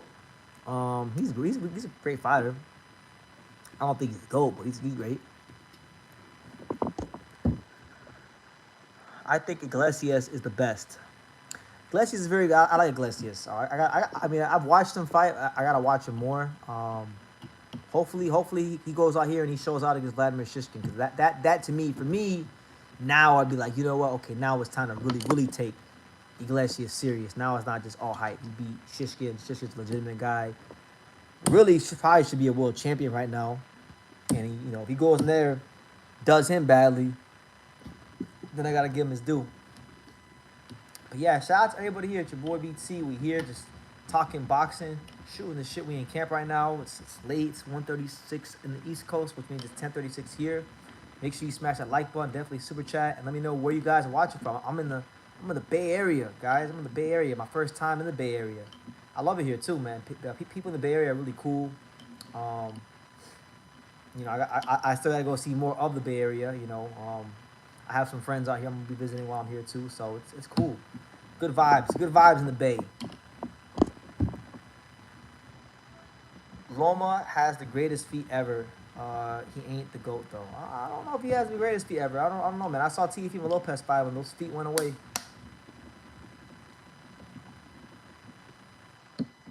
But he's in the discussion. He has some great feet. I'm not gonna take that from him.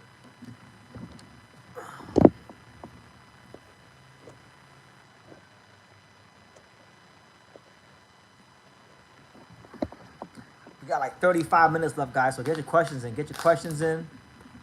Do you think Spence busted up Canelo? Busted him up with what? They didn't. Did they spar? Boots? I don't know, man. I've heard all kinds of things because I know people in boxing, and I get things passed my way that I hear about. Unless I see it, I don't believe anything. Unless they can provide me video evidence, or if I was there, I don't even pay attention to any of it. But it's entertaining. Some people tell me like, oh, Canelo did Boots bad. He did Boots dirty. And I've heard people say that Boots put hands on Canelo. So I don't know. I don't really care, if I'm honest, because it doesn't matter. I'm tired of everybody gassing up Boots because of sparring. I mean, I've seen Boots spar. He's fantastic in sparring, but like, doesn't mean shit. Like it's training. Like sparring is where you go and you work on things. You're supposed to practice and make mistakes. So who gives a fuck about sparring? Like it doesn't matter. What matters is under them lights. That's where it counts. So, yo, Boots could have knocked out Canelo in sparring. I still wouldn't care. Like, and if Canelo knocked out Boots in sparring, I wouldn't care either. Doesn't matter to me. Doesn't mean anything. It's not going in your box rec. It's not gonna be written in history. No one's getting a world title. No one's making millions off of it. Doesn't matter. Tank or Jake Paul? Gay Paul. He's a gay Paul. Shit. You know what? We going with Jake Paul. Fuck it. Let's go with Jake Paul. How about that? Because you know what? Because Jake Paul gonna put that clause in there. He gonna say, it's gonna say in the fine print, must not try to knock me out. And Jake Paul gonna try to knock Tank out. Shout out to my boy Nobody again with another super chat. Appreciate you, champ. He says, why do belts like the IBA or IBO don't get the same recognition as the same 4 other belts? I've oftentimes wondered this myself. Like why do? Because we didn't always have the 4-belt era. At one point in time it was the 3-belt era. In the 90s, if you go back and you watch a lot of these older fights in the 90s, if you watch any fighter like in the 90s that fought for a WBO title, they would talk about the WBO title like we talk about the IBO title now, like it didn't matter. But I guess, I don't have an exact answer, but if I had to if I had to use my little knowledge I have on boxing, I feel like it takes a multitude of fighters to legitimize the belt. Like the belt doesn't legitimize the fighter. What ends up happening is the IBO has to be won and taken serious by enough of the major fighters in boxing, and then I think you will see the IBO. I do think, I'm gonna tell you guys this. I do think in the next 30 years we will be in the 5-belt era. Yes, I think eventually in boxing you're gonna hear fighters. There's gonna come a time where you're gonna need 5 belts to become undisputed. That's what I think. The IBO is actually big in the developing world. Lima from Angola, for example. Listen, if there was one sanctioning body that I should be biased for, it's the IBO, because that's the South Florida belt. Their headquarters is in Miami. I've never been to it, but I know the headquarters is in Miami. So shit. Shout out to the IBO. But the good thing is, one thing I can't say about the IBO, what I do know is that like someone mentioned that Lima is getting an opportunity because of the IBO belt. That is true. Some fighters wind up getting opportunities they never get because they have an IBO title. It's as stupid as it sounds.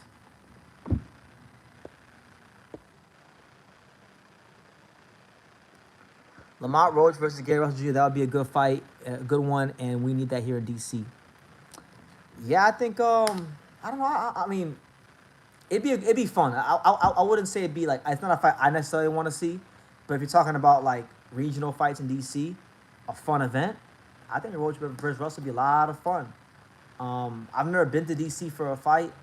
I've met a lot of people from DC, good people from DC. I would love this. I mean, it'd be cool to go to DC for a fight because the 4 belts have a syndicate. What do you mean by that, syndicate? Like they work together? Shit, if they work together, they should make some more fights happen. I thought the IBO belt was a UK belt. No, it's not a UK belt. It's a belt that a lot of UK fighters happen to win, but it's not a UK belt. Their headquarters is in Miami, and the guy that runs the IBO is a guy named Ed Levine. That's the guy's name. You know, that's the guy's name. That's my knowledge on the IBO. My knowledge on the IBO is that the headquarters is in Miami, and the guy that runs it is a guy named Ed Levine. And Maxie Hughes had that belt at one point, and Chris Eubank Jr. had that belt at one point, and a lot of British fighters who couldn't win the other 4 major belts settled to win the IBO. Davis, Duck Lomachenko, and Ryan Garcia was too big for Davis, so he demanded a catchweight. Now he's fighting Jake Paul. He's daring to be great. If Terrence Crawford's daring to be great, Gervonta Davis is daring to be great. Why not? That's what I'm saying. This is why certain things in boxing, like certain phrases, certain things that I hear people say, they need to stop saying this shit because now it's being abused. Y'all are giving Terrence Crawford credit for daring to be great, but it isn't Tank daring to be great. He's going from lightweight to cruiserweight. He's doing some Sam Langford shit. He's doing some shit that you hear about in the history books, you know, from like the 1910s and the 1800s and shit like that. So is Tank not daring to be great? I don't know. I don't know, guys. I think y'all need to give respect to Tank. Cause first y'all said he was fighting, like even me, he was fighting these small guys like Jesus Cuellar and Hugo Ruiz, and now he's stepping up to the plate and he's fighting a guy at cruiserweight. So I don't want to hear it. He's daring to be great. Amir Khan fought Canelo, he was daring to be great. Kell Brook fought Golovkin, he was daring to be great. Chris Carter versus Chris Eubank, he was daring to be great. Mike Garcia fighting Errol Spence, he was daring to be great. So them guys are daring to be great off of jumping, 2, 3 weight classes. Well, how many weight classes is Tank jumping up? Let me see. Lightweight's 135. So look, 140, 147, 154, 160, 168. Like he's jumping up 8 weight classes, guys. Is he not daring to be great? He's jumping up 8 weight classes. How many of y'all favorite fighters have jumped up 8 weight classes against a prime, strong fighter like Jake Paul? Come on. Keep that same energy.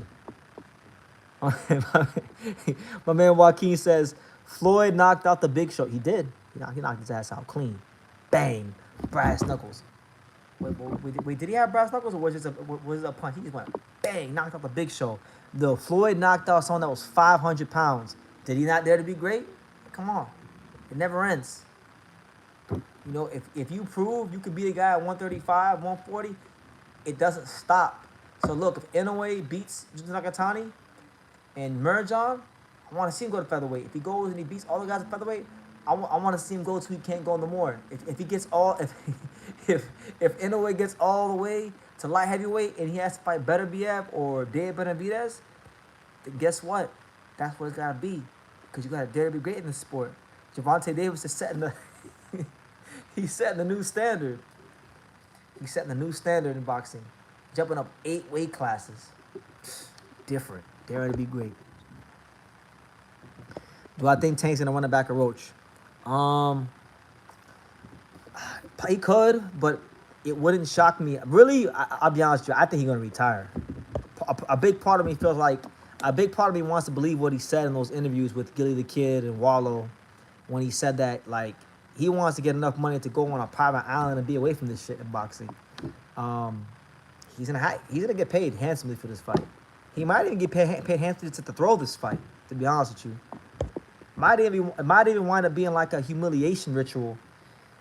This shit with Jake Paul might wind up being a humiliation ritual on some satanic shit. Honestly, like I'm talking about some like Illuminati type shit. Pitbull Cruz is so ready. He had a good performance against Tank, and he got blown up because of it. Well, that's all it takes in boxing. All it takes is one performance, and everyone all of a sudden thinks you're great.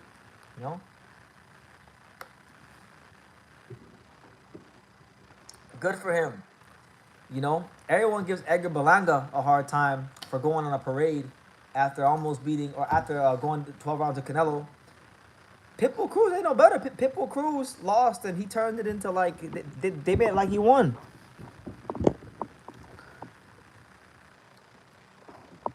Next fight, I wouldn't mind seeing a G Caballero versus Parker fight. Would have been cool if it was an undercard of Canelo Crawford, and both are being put on the back burner for the UK fighters.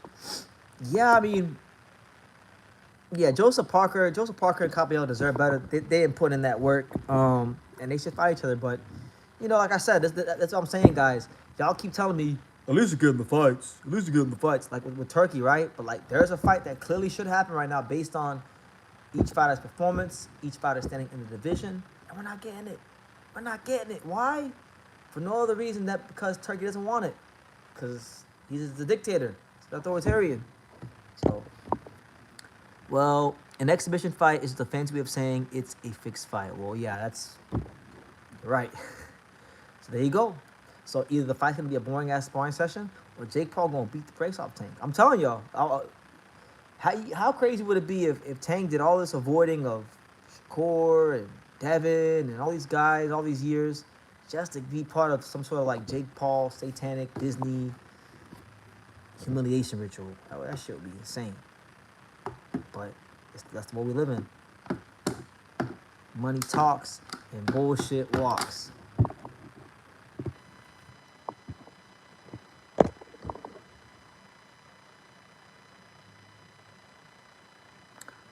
BT, do you think Benavidez versus Benavidez is a reality in 2026 with Turkey? Shout out to my boy Joel. Good to see you, Joel. Always a pleasure. Is it a reality? No, I don't know. I don't know. When it comes to, let's see, I'm trying to think if there's any fights that Benavidez might retire. Like honestly, like Benavidez might just get tired of this shit. And might say I'm too old. He might have to get another surgery. That's possible, but if they both win the next fights, there really is no other fight to make.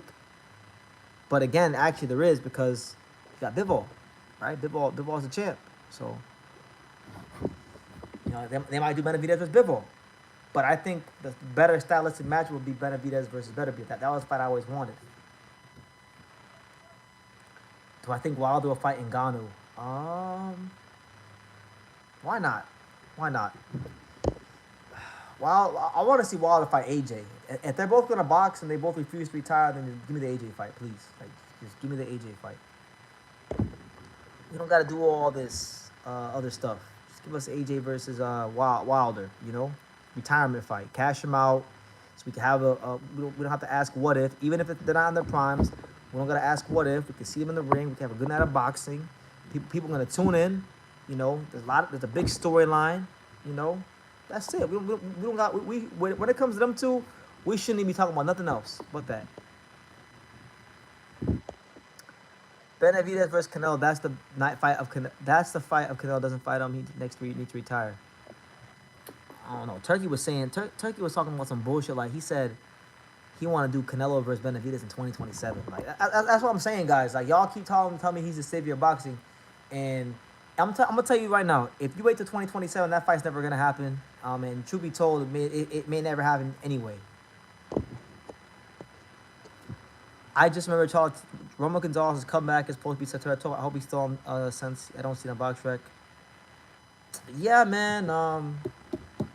You know, Roman Gonzalez, like, I'm having a hard. That for those that don't know, that is my favorite fighter of all time. Like, if you want to accuse me of being a fanboy of any fighter, accuse me of being a Roman Gonzalez fanboy. That's my guy. I love Roman Gonzalez. I will defend Roman Gonzalez to the end of time. But like, what's the point of his career right now? Like, you know, you've already accomplished everything you wanted to achieve in the sport of boxing. You made great money. You're going to the Hall of Fame as soon as your 4-year period is up and you go on the first fight. You're going right in. You're one of the all-time greats. You're arguably the greatest Nicaraguan fighter of all time. Right up there with Alex Arguello.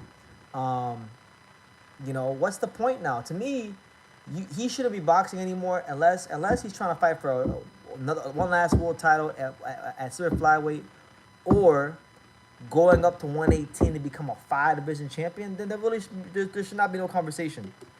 I feel like everything else is a waste of time. But this fight he's supposed to have is supposed to be some sort of tune-up fight. It's supposed to be a fight where, you know, he just gets another win and keeps things going. And it's like I don't see the whole point of that.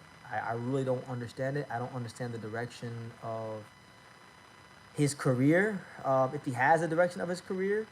But yeah, at this point, he could retire and I'd be all right. You know, his career is great. If Moses Tama really wants to get to the Usyk fight the fastest, he would fight names like Ajit Khalil Parker. They're ranked higher, but I don't think they want to risk him in a 50-50 fight. They don't. Ben Davison, his trainer, literally said, Moses said himself that Ben Davison told him that the fight they wanted initially was Jermaine Franklin after this fight because they feel like Franklin's a durable veteran fighter that could give them rounds, which is really what Moses needs at this point in his career. He needs rounds. It don't matter how they come or who they're against. Just someone that's durable, competent, and savvy enough to give him some rounds. But that can't happen now because Franklin is fighting Ditchko. He's fighting Ivan Ditchko on the Canelo Crawford prelims. So, yeah, I think if you're serious about it, you know, Hergovich, Caballel, Parker, those are the kind of names you got to be fighting. You could beat one of them guys, then you got every right to go in there and pound your hands on the desk, on the table, and say, you know what, give me a title shot. I want Usyk. You know, but until then, it's just talk. My man says, your true school, what's good, bro? I need help improve my channel. What's the best advice? I just started out. Best advice I can give you is to continue learning about, always be a student of boxing and make content that you're excited about. Like, make content that is meaningful to you. Because if it's meaningful to you, you know, it's gonna show on your videos, and you'll have a better like inclination to give your best effort. You know, me, I like a lot, lots.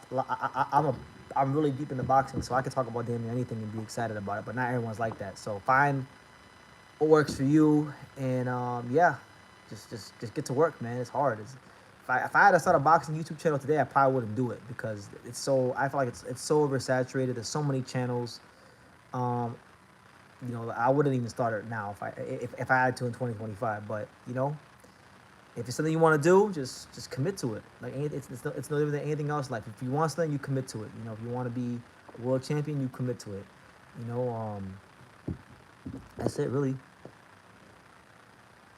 I saw a FanDuel where Nunez is a minus 1,000 to stop Diaz. I don't think Diaz is that bad. He's just faded. He's not bad, but he's faded.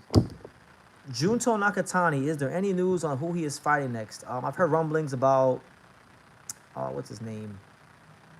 Who was it I heard him fight? I heard Ramon Cardenas, but then I could have swore somebody told me the other day that Ramon Cardenas is fighting somebody else. So I'm not sure who. If he's not gonna fight Ramon Cardenas, I don't know. But nothing's been finalized. Nothing's been official. I hear things. I heard Ramon Cardenas might be on a particular PBC card, but I don't know if that's true or not. I hear things.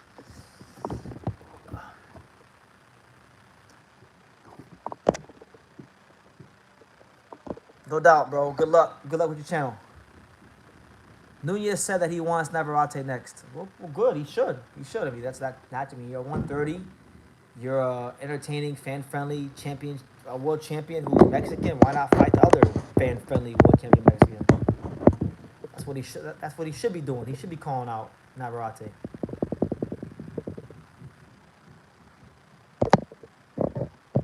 Make sure you guys go ahead and smash that like button. We got like 15 minutes left, and then I gotta wash them dishes, and I gotta clean up, and I gotta take my ass to bed. So, yeah, get your questions in because when I hit 2 hours on the dot, I'm out of here because these days rest is very, very important. Yeah,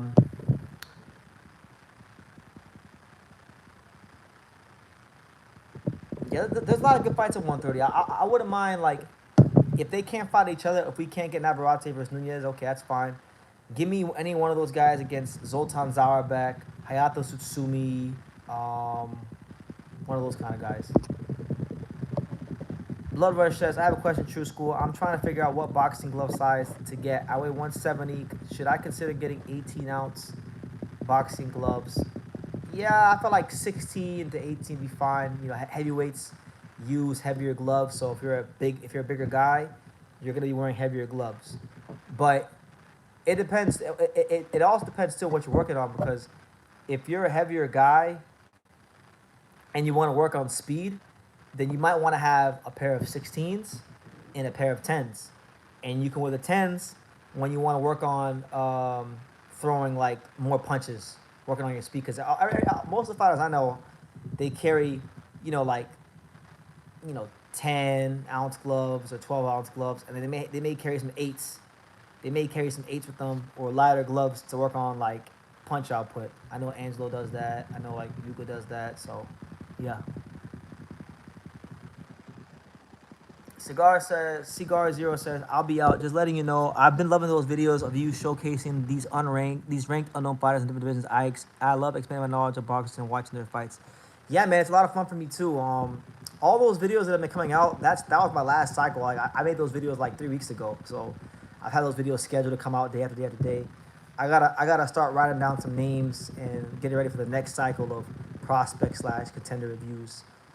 So I'll be doing that, at some point during camp. It's just hard because, with Yuga's training schedule and, constantly, doing stuff with the nutritionists and things like that. It's difficult, but it's doable with God and focus and discipline. All things are possible. So, yeah, man.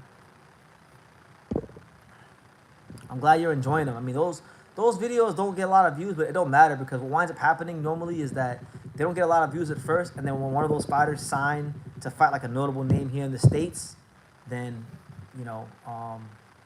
then everybody starts Googling the names, and the only video that of anybody on YouTube talking about it is me. So it's a lot of fun to see that. Will Trayshawn Wiggins ever get a world title shot? A chance at a world title with Nobody 92. I would love to see Trayshawn Wiggins get a shot at a world title. I think he's really good. I think he's a better fighter than his record indicates. I feel like he don't get the credit he deserves. He dropped Richard Hitchens early in his career. He had a really good fight with what's his name? What's that guy's name? The white guy who fought Vargas. I can't remember his name. Yeah, I don't know right now. But he's had some quality wins in his resume.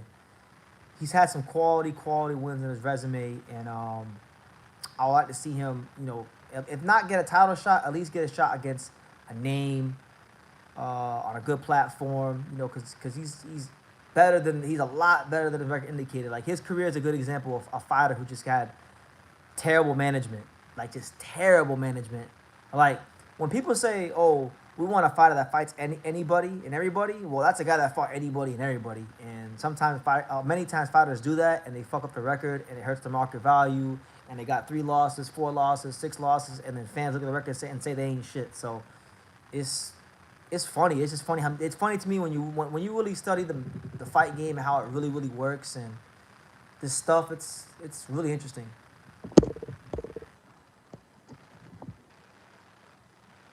Southpaw. That ain't the real Southpaw. He says, I'm gonna shout you on my next video. But if that is the real Southpaw, cool. If not, whatever, cool. I appreciate any and all shout outs. We just here minding our own business, drinking our smoothies, getting our rest, drinking our water, staying out of trouble and staying out of the way. That's it. Shout out to everybody out there doing their thing in the YouTube boxing community. We got like 10 minutes, guys, so get your questions in. And yes, nobody, that is Dakota. You're talking about Dakota Linger. Yes, Trayshawn Wiggins had a great fight with Dakota Linger. He says, I think that's really Southpaw. Come to Chicago. Come to Chicago. Well, I'm on the YouTube app and my computer ain't working, so I can't really listen. If it is Southpaw, I'm gonna say this, and I'm gonna leave it at this, man. The last time I spoke to you, Southpaw, and if you give me a shout out, cool. It's all love, man. I ain't hating on nobody. Like I said, I'm minding my own business. I'm in training camp with a fighter I'm helping out. But the last time I spoke, if this is you, Southpaw, which I don't believe it is, but if it is, the last time we spoke, you got all mad and blocked me on Instagram because we had a disagreement about something. I didn't think that was cool, but you're entitled to do what you want to do. Life goes on, but God bless you. Hope all is well.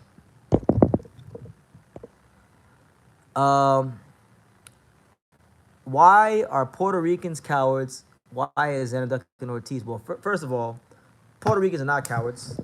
May they be a little bit overrated in boxing these days? A little bit. I think Puerto Rican boxing is in a bit of a healthier stage now because Collazo's champion, Matias is champion, Zayas is champion. Like Puerto Rican boxing is in a healthier state than it's been at in a long time. You know, this ain't like 5 years ago when Puerto Rican boxing was not very, very good. But as far as him, how can you duck someone when that someone is trying to dictate terms to you as the contender?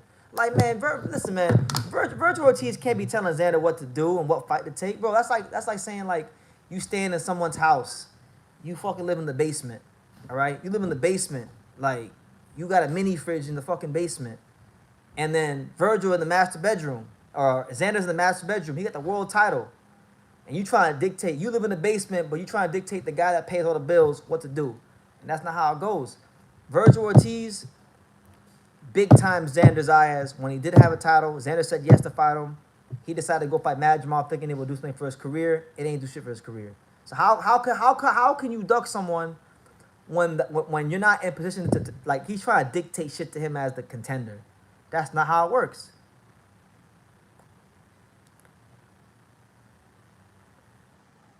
He says, I think it's because I said I passed you a subs only 5 years when you've been on YouTube 10 years. You sound emotional. I'm not emotional at all. And good for you, man. I don't hate. Like I said, I don't care if people have more or less. I'm not in competition. I'm not in competition with nobody but myself. So, you know, thank you for stopping by. Thank you for the positive words. Give a shout out and God bless. And I'll leave it at that. I'm just pointing out our last interaction. The last interaction we had was we had a disagreement about, it was about Benavidez and Morrell. Something about Benavidez and Morrell. And you got mad and you blocked me. That was it. You went on with your life, and I went on my life, and that was it. That's all I said.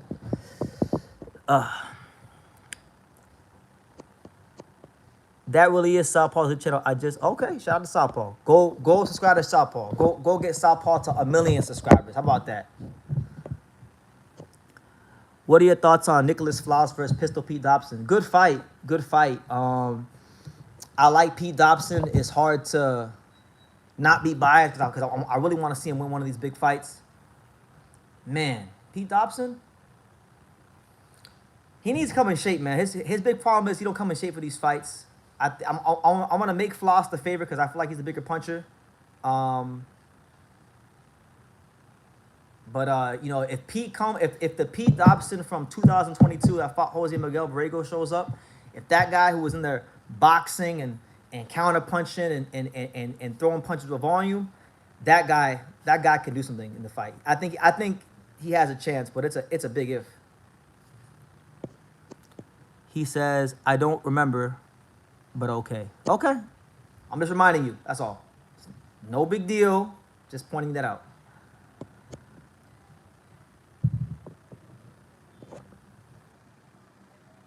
Pete Dobson's very durable. I mean, Conor Ben hit him with great shots. He didn't get knocked out or hurt. Jaleel Hackett's pretty strong. He didn't get knocked out in that fight.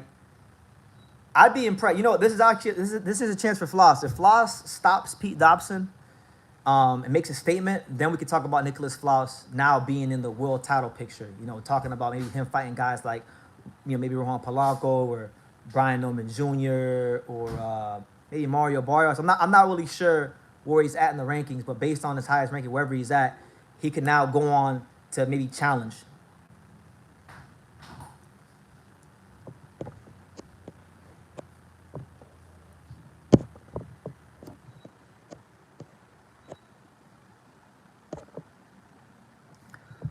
Where do you rank the Mexican Monster? Overhyped or legit? I think he's legit. I think he's a good fighter. I think he's proven himself. He stepped up to the plate, fought good fighters, beat them. Only thing you could really highlight is that he's not getting knockouts at light heavyweight, but it's okay. I feel like it's actually good that he's not getting knockouts at light heavyweight because he's shown that ability to box. He's shown slickness in some of these fights. Like when he fought Alexander Gvozdyk, he showed really good slickness in that fight. When he fought Morrell, like I think he's shown more. I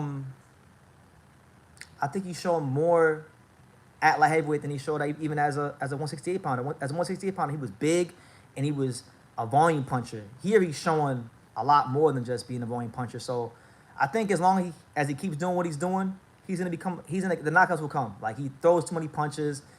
Maybe this Yard fight, because Yard ain't the most durable guy. I'm thinking this Yard fight will be the fight where he finally gets his first stoppage victory as a light heavyweight.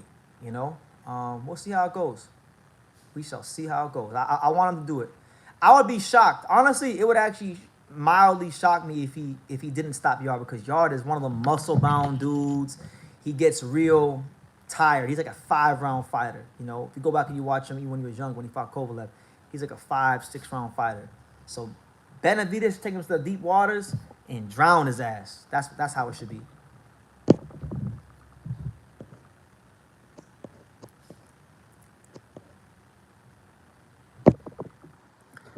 What did I think of the Yankee Rivera fight?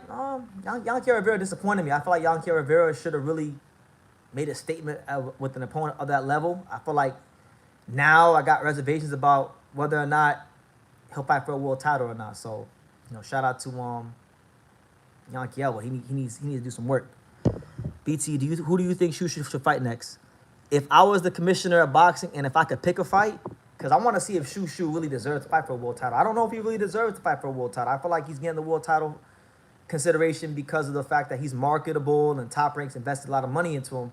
But he's not getting, like, I want to see him fight Otabek Komatov. I feel like that's a high risk, low reward fight. That's a fight where you put Shushu in there to see if Shushu really deserves to fight for a world title. Because Komatov, you know, he was beating Raymond Ford for most of that fight before he got, you know, his knee got blown out and he got stopped or whatever. So we'll see, man. We'll see how it goes. We shall see how it goes. But I don't think he'll fight a guy like Komatov. I think he fights like, what's his name? What's the guy's name? Ray Vargas or one of them guys. Yeah, I'd favor Komatov to beat Shushu. But it'd be a good fight. If Shushu, if that's the fight right there. If Shushu wins that fight, now I believe that he's ready to go on to fight for the world title, and it would legitimize him. But Top Rank's not gonna do that because, you know, if Komatov beats Shushu, they don't really have a lot of money invested in Komatov, right? But they got a lot of money invested in Shushu, so it's all business. It's all business. You guys know how this shit works. It's all business.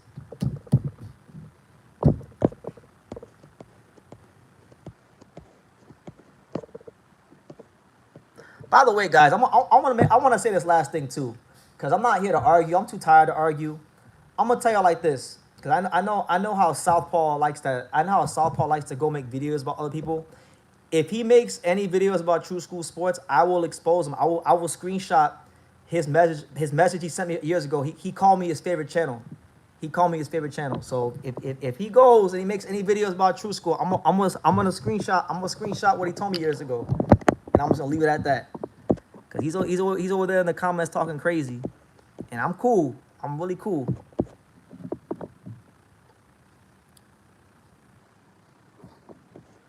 BT, what do you think of Stephen Fulton tweeting that he's betting on Bud Crawford, like if Boots is feeding him info? I don't think anything of it. You know, he could be betting on Crawford for a number of reasons, but that's his opinion. I mean, I don't have any thoughts on that. I've given my opinion on Norman Haney a lot of times. I'll give it again. I think Norman beats the brakes off Devin Haney within 7 rounds. Seven rounds or less. But guys, look, on that note, I'm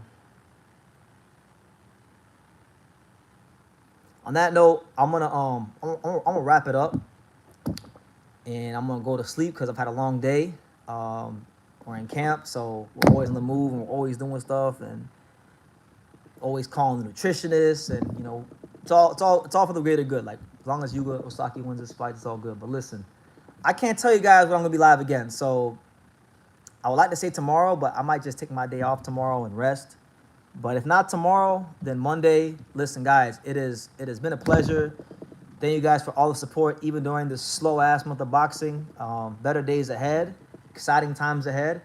And God bless everyone, even Southpaw, who was in here trying to stir up a beef. You know, it's all love.